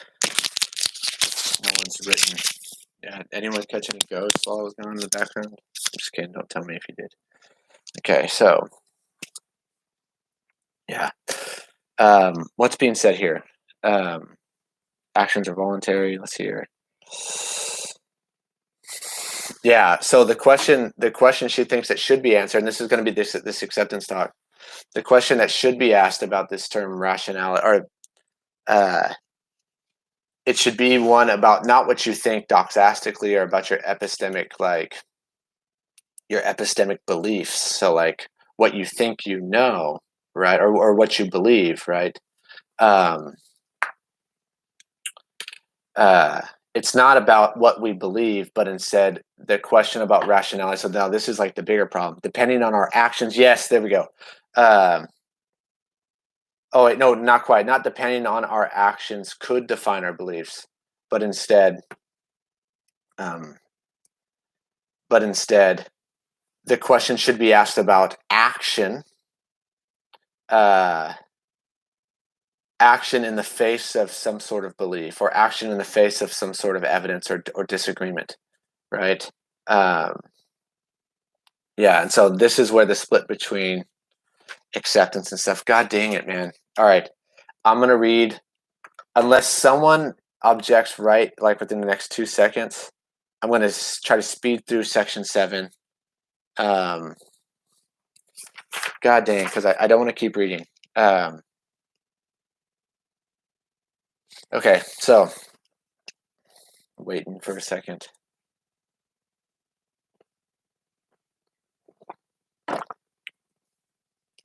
Hold on. Let me see here. There we go. I've made you guys both mods. I did that in my logic class, and it was really fun. I mean, there's no one else talking in here, but okay, you guys are both mods now. You guys are mods for my. Oh man, are you mods for my whole channel? Maybe I shouldn't do that. Maybe that's not safe for me. That's whatever. I trust you guys. Don't check, right? So let's see here. Yeah, 7.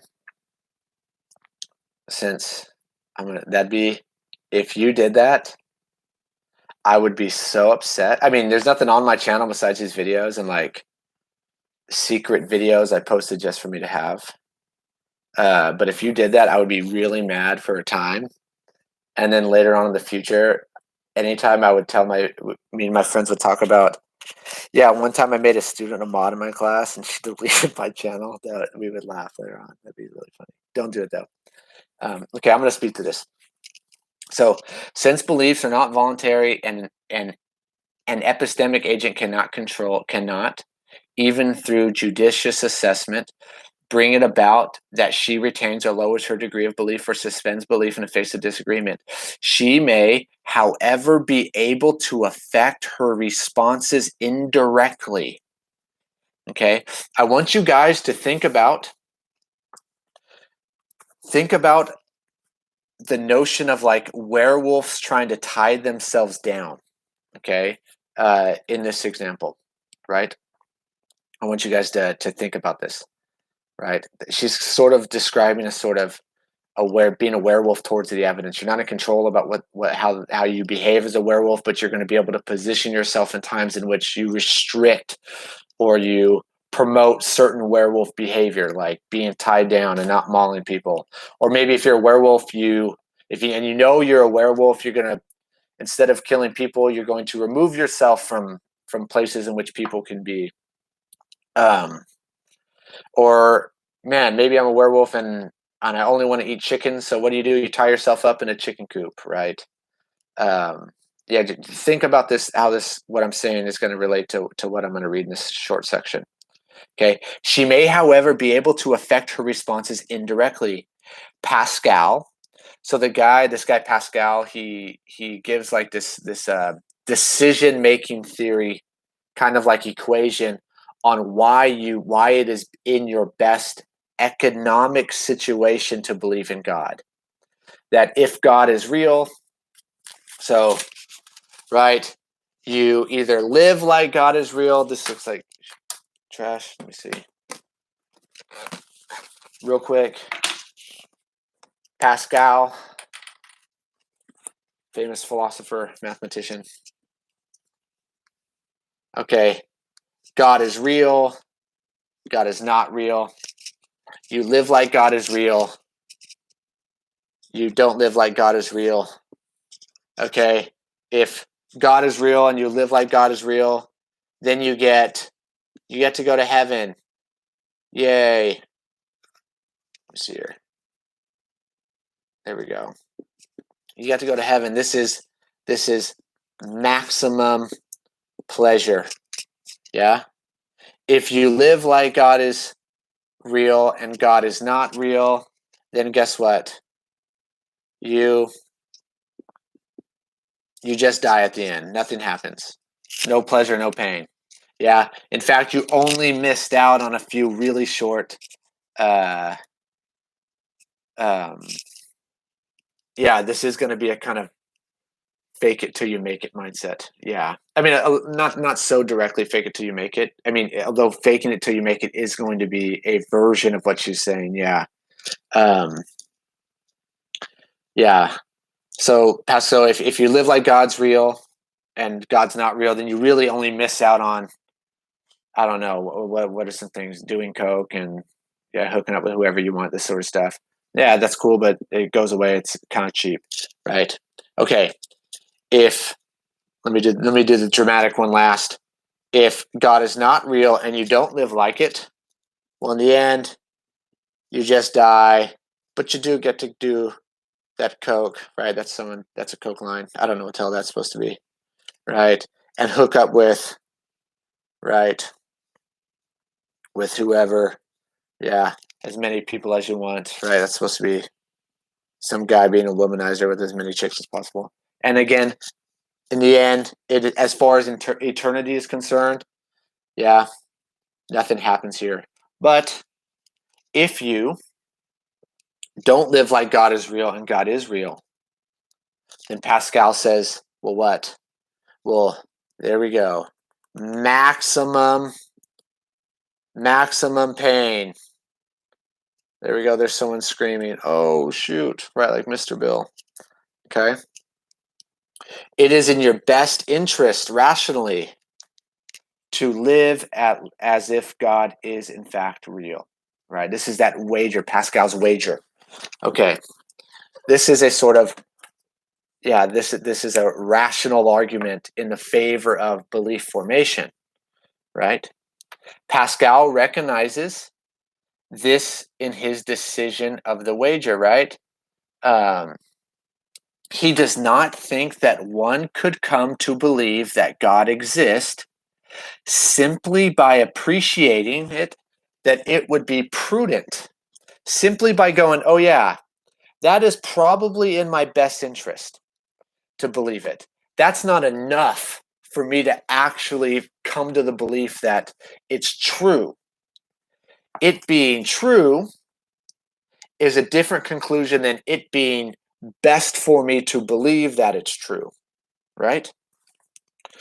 But he thinks, what am I doing? I'm trying to show you guys a page for some reason. But he thinks that appreciating that it would be prudent to believe that God exists gives a person reason to put himself in a position to improve his prospects of acquiring the belief that God exists. So yeah, Marivelle, this is exactly what you're chatting about. Okay. By engaging in religious practices, interacting with religious people, avoiding irreligious people and situations, Pascal maintains a person maximizes his prospect of being moved by factors that foster the belief that God exists. So manipulating the situations that you find yourself being forced to acquire belief. By learning about the cognitive force of evidence, argument, and expertise, students can be put in a position to be moved by considerations of one sort to another, right? If I tell myself every day in the mirror, so like athletes need confidence. And one strategy that sports psychologists often tell their athletes is to self-visualize and to self-affirm. So like every morning when I get into a mirror, I mean, I don't do this. I've tried this, but I tell myself, you are the best in the world. You are the best in the world. No one can beat you. No one works harder than you. And you tell yourself this, and over time, right, you may somehow like fake it till you make it, Marivelle, that's right. You may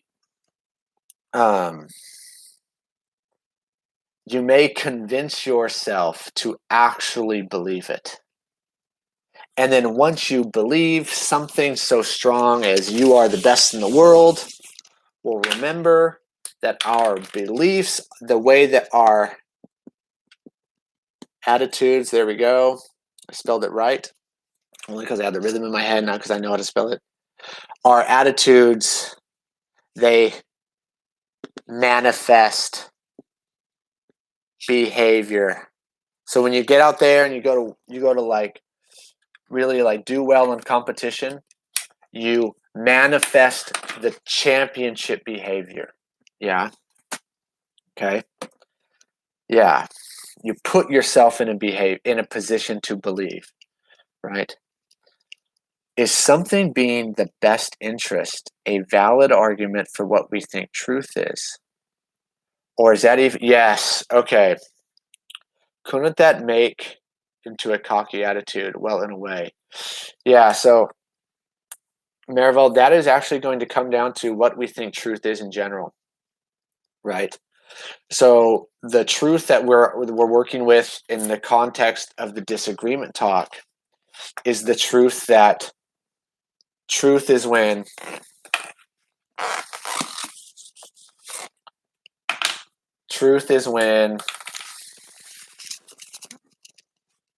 my proposition, the sky, or here we go. This is going to be the easier one to argue in favor of what you just said. 2 plus 2 equals 4.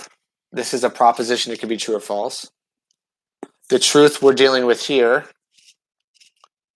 says that if this is true, then that truth means that the proposition is matching the fact. But there are other theories of truth, like the one called pragmatism,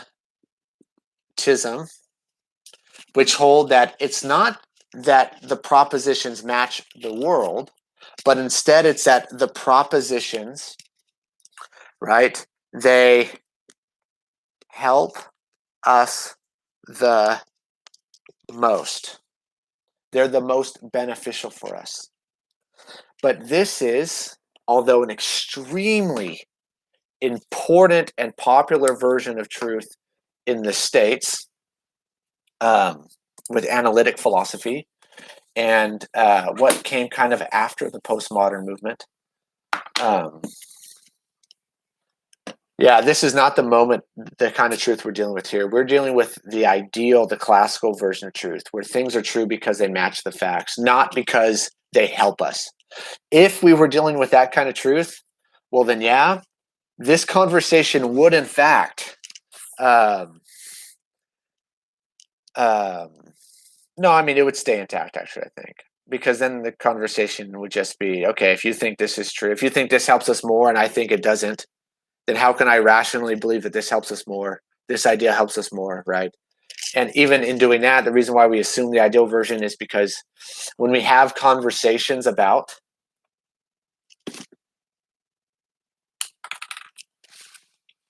is 2 plus 2 equaling 4, is that true because it's most useful? The answer to this, yes, 2 plus 2 equals 4 is most useful, would be true.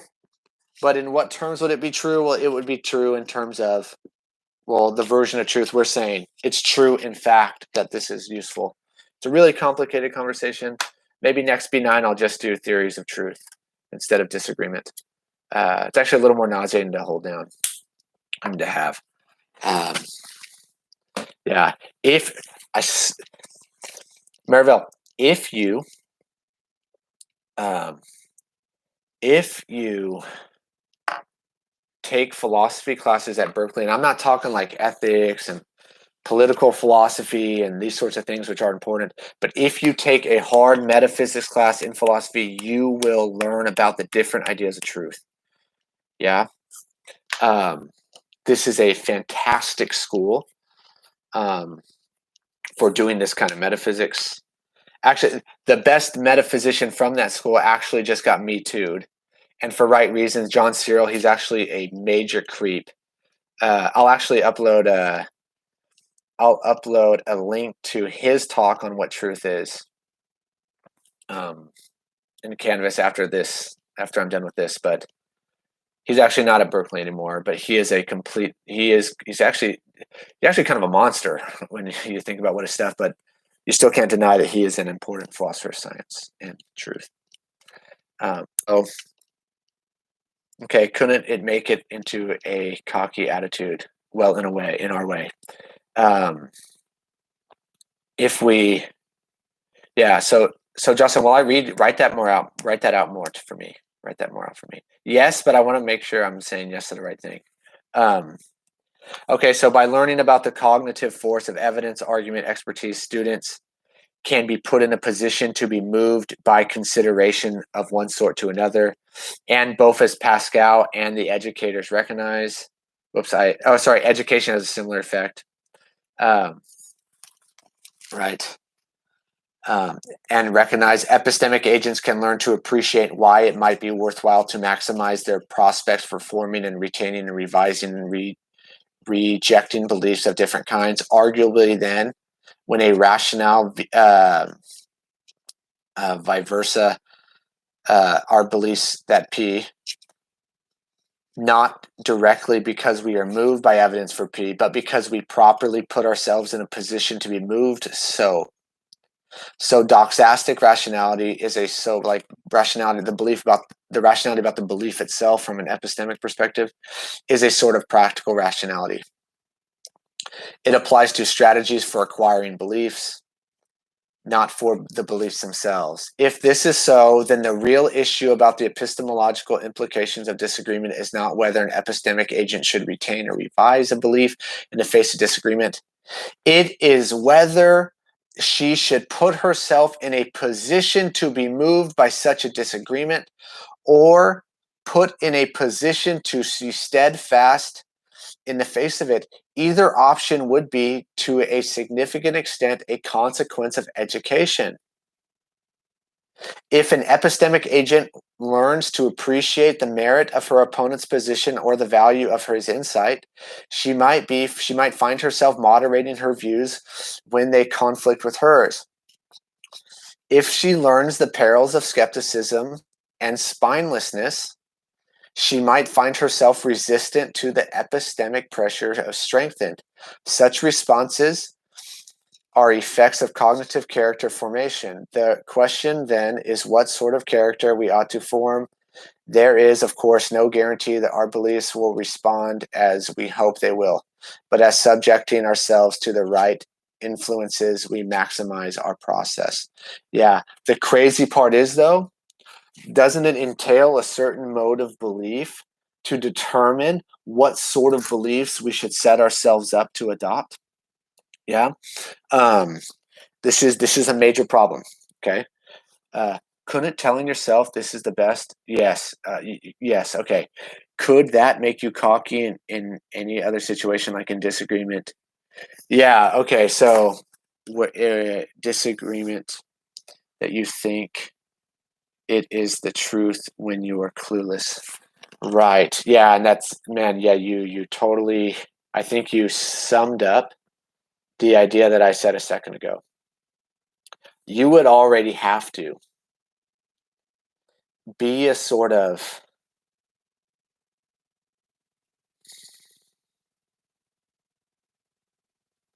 you would already have to have some sort of belief about the kinds of beliefs you should put yourselves in a position to adopt But again, this goes back to that cockiness of the steadfastness. So it's sort of like, yeah, that's exactly right. So like, if I think about, like, you guys think about that new pyramid scheme that's going around right now. I mean, it's a pyramid scheme, but it's shaped like what kind of shape is that? Like a hexagon or something like that? An octagon or something? And I personally, I haven't looked at it, and I can't tell people exactly why you should not believe this sort of thing. But I know I already have a belief about it that I should not put myself in a position to be tricked by this belief. But this does entail that sort of cockiness of the steadfastness that I'm already right about it without looking at the evidence itself for it. And Jocelyn, you're 1,000% correct. And this is going to be the defect of this argument. Okay. So I mean, it may not. She doesn't. If you keep reading, um, she asks the question. Well, doesn't that just make the problem once removed? And I'm going to make the argument that yeah, I think so, right? But that doesn't mean that I'm right. Right? I'm having some humility in the face of the fact that she is my epistemic superior. Yeah, really smart. Such cognitive character formation is epistemically valuable.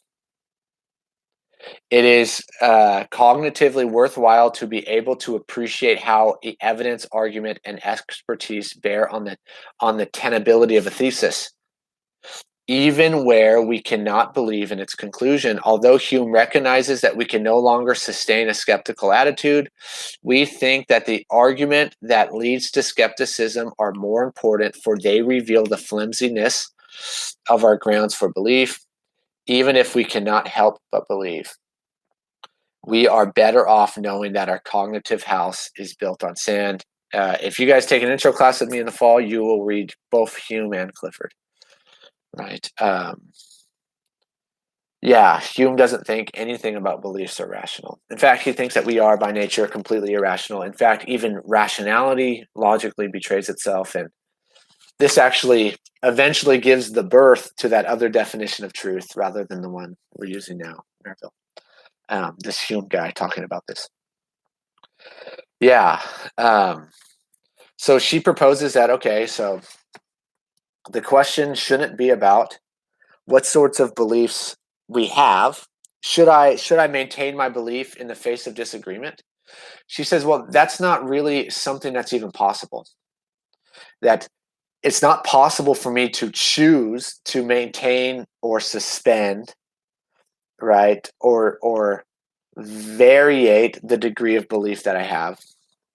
These are just brute facts. They're just like I don't want to say psychological consequence, but they're just epistemic reactions, right? Oscar, you may be tempted to use this language about psychological reaction as opposed to epistemic reaction, and there's actually good philosophy behind that notion, but I don't think it's healthy for the combo. And she says, really, the question should be then, right? What sorts of things should we accept are true? And the things that I rationally accept as true, as opposed to necessarily believing it's true, right?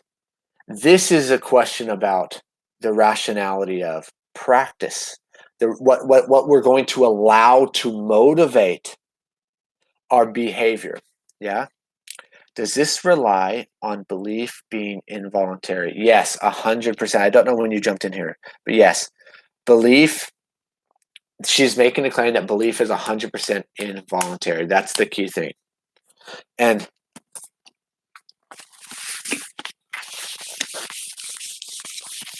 I'm going to draw this again for you, Marivelle. She says this at the beginning of 5. This is 5 is the most important part for the formal analysis. If you are going to argue in favor of her, that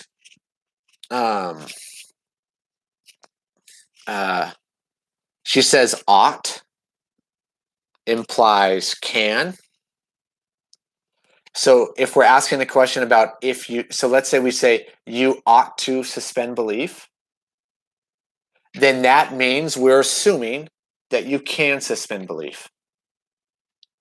She says you cannot suspend belief. You are not in control. So since you can't, it cannot be the case that you ought. Okay?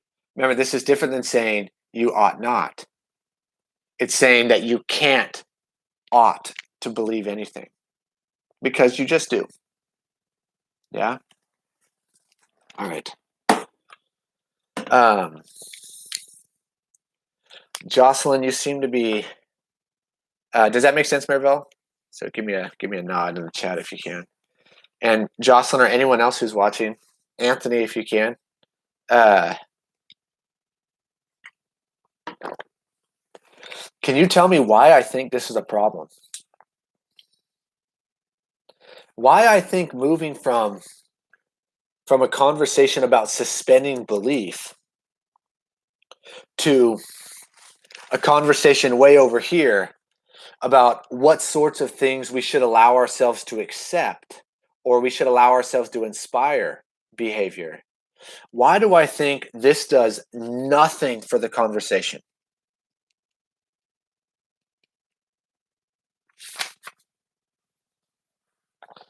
So when she says here, so I'm going to read this while maybe a couple of you guys, my 2 mods at least, right, maybe type. Debates about whether I should suspend belief in the face of peer disagreements are wrong-headed. They are like disagreements about whether I should be less than 6 feet tall. I do not have any choice. Why do I say that this doesn't do anything for the convo? Why do I, okay, and I am telling you guys this, I do think that this does nothing for the conversation.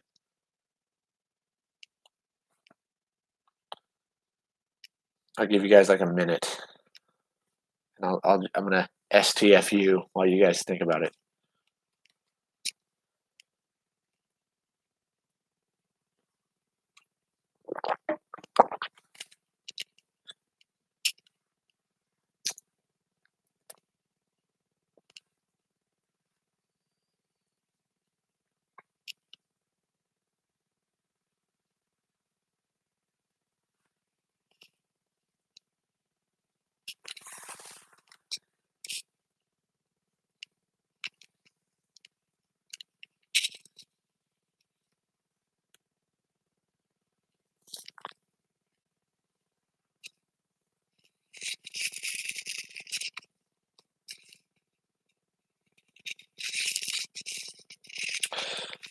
Okay, so Jocelyn, well, maybe because suspending belief could be because we only did it because they are our peer. Yeah, so not quite. So that's not gonna. Yeah, she's gonna say yeah only because they're our peer, and we just happen to be the person that thinks or that believes that we should suspend belief in that. So it's not about the belief per se, about whether or not we should suspend belief, which is what I'm trying to get at.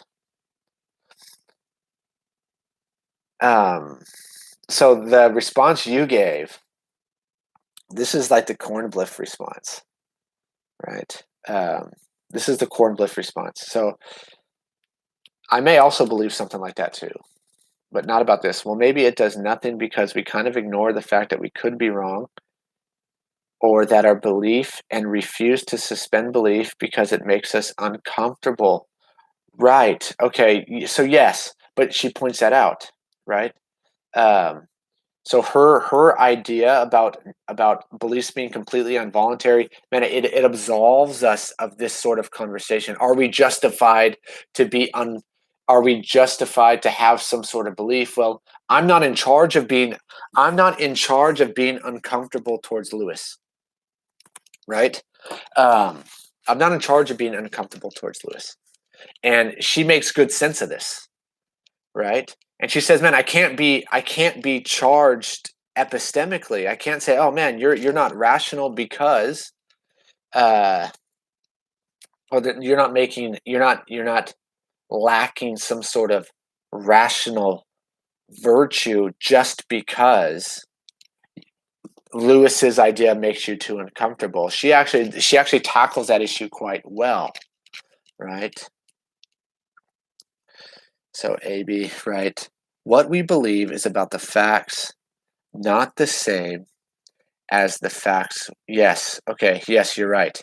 You're right. I'm gonna call you Abby. I don't, man. Yeah. Give me your full name because you don't have a picture either. Yeah. Okay. So Elizabeth, is it just because something is out of our control is irrelevant to the issue of disagreement? Okay, Elizabeth, you are way close. You are way close. Right? My response got cut off early. Oh, okay, sorry. But basically, what Marivelle said is what I was heading towards. Okay. Oh, okay, Abigail. What's up, Abigail? All right. Let's see here. Yes. So what we believe about the facts are not the same as the facts themselves. Okay. So Abigail, if you could somehow combine yours with Elizabeth in a way that I don't think that you're actually going to see, but then your answer would be correct. Elizabeth, you are really close, but you're missing something a little bit off. But what you're saying is totally what Elizabeth says. Just because something is out of our control is irrelevant to the issue of disagreement. This is a totally substantial rejection. What this is saying is Elizabeth is going at her argument here. So this is her argument. This is Elgin's argument. And she's not disagreeing with the fact that it's out of our control. But what Elizabeth's response is saying, well, maybe ought does not necessarily imply that can. I can have a conversation about what I ought to do if I were to have gotten a degree in engineering. Now, here's the thing. I can't have gotten a degree in engineering because I chose philosophy, right? But it still makes sense to have a conversation about hypothetical oughts. And yeah, you're right. Elizabeth, that is a really good rejection. Yeah. And Elizabeth, when you go to write your formal analysis, I would actually recommend you, if you stick with this, to say,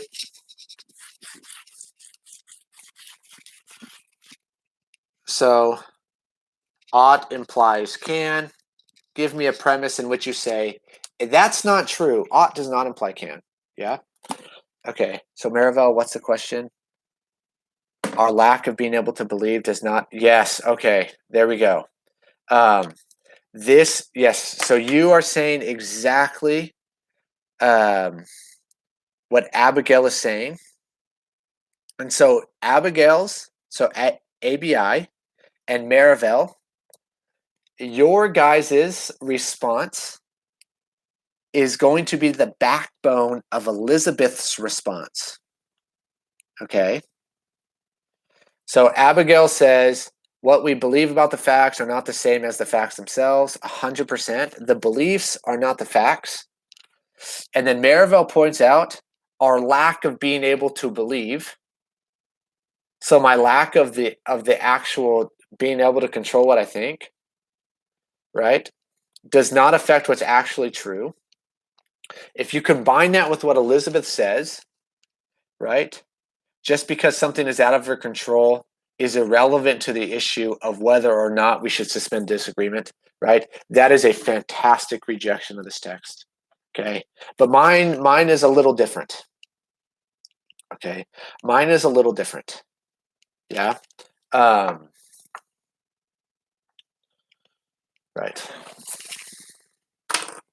So the topic of belief, the topic on belief and voluntary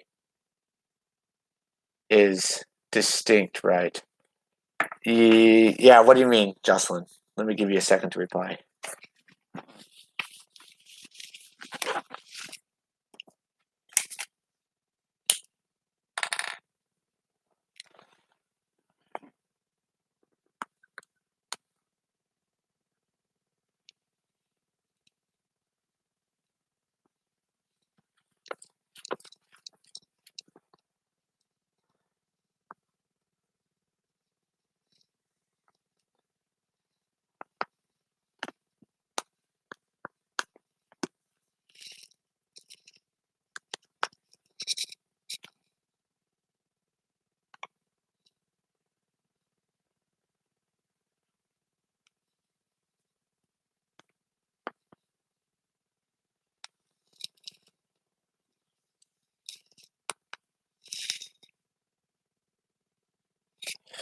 Okay.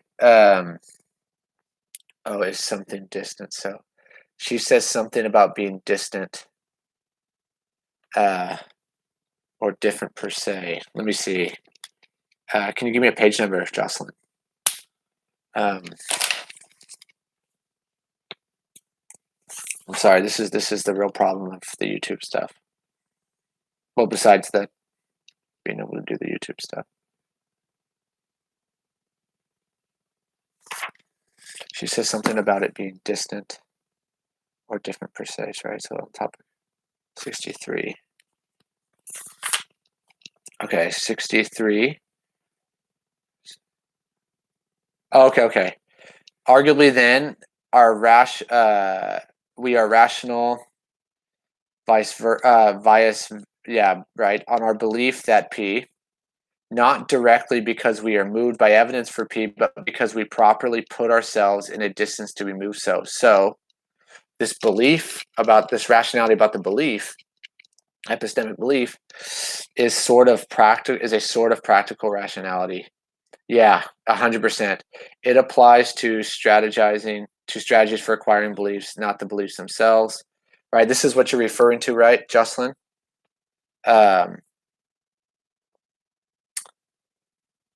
If so, the real issue about the epistemological implications of disagreement is not whether an epistemic agent should retain or revise the belief in face of peer disagreement. It is whether she should have put herself in a position to be moved by such a disagreement or be put in a position to be steadfast in front of it. Yes. Yeah. Okay. So what I'm going to say is exactly what you're going to say. I mean, it's exactly this. It is whether she should put herself in a position to be moved by such a disagreement or put herself in a position to steadfast in the face of it. Either option would be, to a significant extent, a consequence of education. Now that's a fucking trick, right? Education is supposed to do what? Inform your beliefs. This is why we go to school. If an epistemic agent learns to appreciate the merit of her opponent's position or the value of his insights, she might find herself moderating her views when they conflict with his. If she learns the perils of skepticism and spinelessness, yeah, okay, there we go. Okay, so here we go. Right. This is her argument, so I get a little bit more of a sophisticated notation. Okay. If I ought,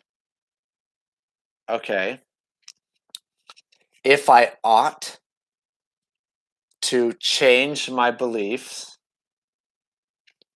or maintain my belief, if I ought to do something with my belief, then that entails that I can control my belief.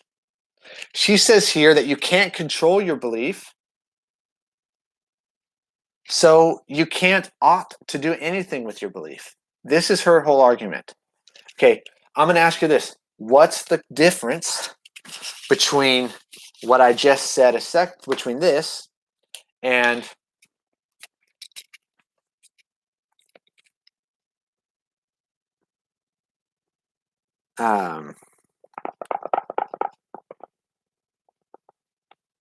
let's see here.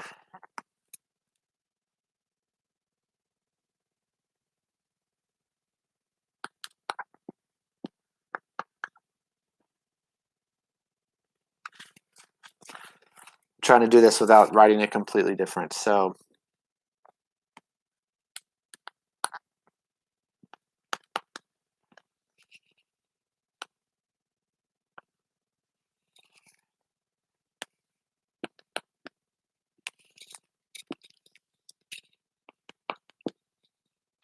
all right. And I think the number 8 she gives goes in. Yes, big time, big time, big time, big time. I'm trying not to read it all, but yeah. I'm going to sum it up with this rejection right here. Okay, so what I wrote here, if you can, if you ought to do something with your beliefs, and that means you can control the beliefs. You can't control it, so you can't ought to do anything with the beliefs. What's the difference between that and if you can control what you accept, then there ought to be things that we accept. You can control what you accept. Therefore, you ought to accept some things and deny others, right? You ought to do something. You ought to accept or deny something, right? That's a confusing way to say it. Yeah. So if you can control the sorts of things that you rationally accept, right, then that's going to imply that they're, epistemically speaking, that there's going to be things that you ought to be able to control. The acceptance. You can control these things. She says you can with this indirect control, and when we move from belief to acceptance. So this chapter 8. And then we get to not A. But when we go into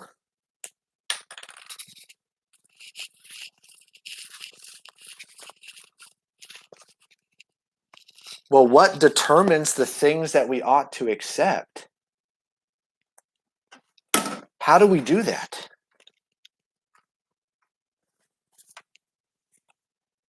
How do we determine the things that we ought to accept? Well, we do so rationally speaking. But really, what we do is we form beliefs through reason about what we ought to accept. So it just boils back down to this belief talk. And that in some way, to be able to control what you accept is to be able to control what you believe, at least to some sort of degree. Yeah. And so, okay, the question, so she says that, yeah, we unveil a bigger problem here when we move from belief to acceptance. Well, what sorts of things should we believe? How can you have a conversation about the things that you ought to accept without having the preliminary conversation about the things that you ought to believe? As I guarantee you, just in this chat alone, right, with the 5 of us here or the 6 of us here, if we start getting into a conversation about, okay, what sorts of propositions should we accept as true rationally? There's going to be severe disagreement. And what's going to be the severe disagreement there? Well, the fact that we believe different shit about acceptance. And so she says what? She goes back to this having conversations about belief are the same as having conversations about what we ought to believe is the same as having conversations about if I ought to be taller than 6 feet tall. Man, this is going to be the same sort of thing with acceptance. I'll tell you now, right, that I rationally accept a lot of the stuff in here, right? And this is because I have that weird feeling in my chest about what I believe, in which I believe a thing that sometimes I feel like I shouldn't. But I don't think that means that I don't believe, and I don't think that means that I'm not in control of the belief, right? Now, how would you put that into a formal analysis? right? How would you make sense exactly about this objection to the theory, right? Well, P1, since, hold on, when you believe something, you have evidence 100%. So with acceptance, I feel there has to be something to do with what actually, yes, with what actually or something like that. Yes, it's going to, exactly. Our ideas, our beliefs about acceptance, our beliefs about what we should accept rationally are going to be entailed by what we think the actual evidence is, right? I think it's a whole big ass tongue twister that when you get into it, it really doesn't do much justice to the conversation. I don't think it penetrates the conversation enough. I think she says a lot of stuff that's true, though. That if, and this is exactly what Van Inwagen says, this is a problem. If our beliefs are determined by the facts, okay, how much control do we actually have over over our beliefs? Okay. I do not see why this conversation does not bleed entirely back into the acceptance conversation as well. I personally don't see how acceptance is going to authentically add to the conversation, right? I think that, yeah, I'm going to leave 8 for you guys to read on your own. But I don't think it's a convincing story. I don't think that there's so much of a difference. An example I thought about earlier with the mechanic, this is for those of you that do want to argue in favor of her or like to think about, to understand where she's getting at. Like if I take my car to a mechanic and my car is just like not turning over well or whatever, and I get there, and all of a sudden my transmission's screwed up, right? And I'm in some sort of a hurry, right? And I just have this weird feeling that what he's saying to me is not true. Actually, I don't believe that my transmission is messed up. But I am not in an epistemic situation to contest the authority of this mechanic. And so I rationally accept the proposition that my belief is, I rationally accept the idea that my transmission is messed up, but I do not, that doesn't necessarily entail that I fully believe it. Okay. This is what she's getting at. And that I do have control over whether or not I accept the information as being true. But I think the distinction between the belief and the acceptance, I think the only reason why I believe or why I have this attitude of acceptance is because I already have this weird belief about authority and epistemic justification, right? Yeah. My dad doesn't have that. If my dad thinks he's being ripped off at a mechanic, he tells him to fuck off, right? And he moves on, right? How can either of them be rational when both are informed by some version of belief, which Elgin says stochastic rationality isn't actual rationality? Yeah. It sounds sort of confusing because I'm in one of the sections she gets into trouble. One of the sections she gets into trouble, but I understand what she's trying to get at. Yes. Okay. Does the mechanic example get at what she's trying to do when she tries to climb out of this hole, Jocelyn? The mechanic example. If not, tell me, right? Because I've never said this example until like an hour ago.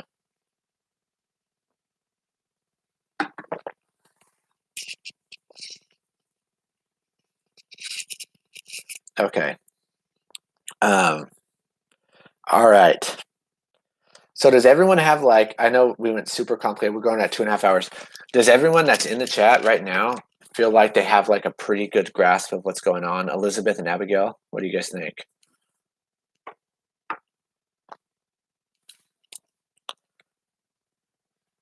Remember, if anything that I say was too confusing or too off track, like I talk about Lewis, right? I talk about what else? I talk about a lot of stuff that's kind of like off the wall. If I'm too confusing, what I think you should do. No, okay. If I'm too confusing, what I think you should do is go back and read along with me and try to like not listen when I'm talking apart from reading. So just use this last 2.5 hour video. Yeah, Marivelle, I'm with you, but I know a lot of really smart dudes that aren't 100% with her. Yeah, okay, there we go. So yeah, you guys just go back, rewatch the stream. If what I'm saying is making things worse, just stick to the reading along that I give you, right? And rewatch the Elgin videos. I know the Elgin videos are confusing because she is like uh to use PewDiePie language, she is ultimate boomer, right? And she just doesn't seem like she's so good at reading in front of like a teleprompter. Probably one of the best philosophers I ever met in person. Timothy Williams came to my school, my grad school. I mean, we had a famous person like every day at my grad school, but um, yeah, he came and gave the worst talk possible. It just made no sense. There's not a person in that packed room that understood what the hell he was talking about with beliefs. Um, but he's top tier dudes that are alive today in terms of being smart. Eagle's the same story. Go back and follow along.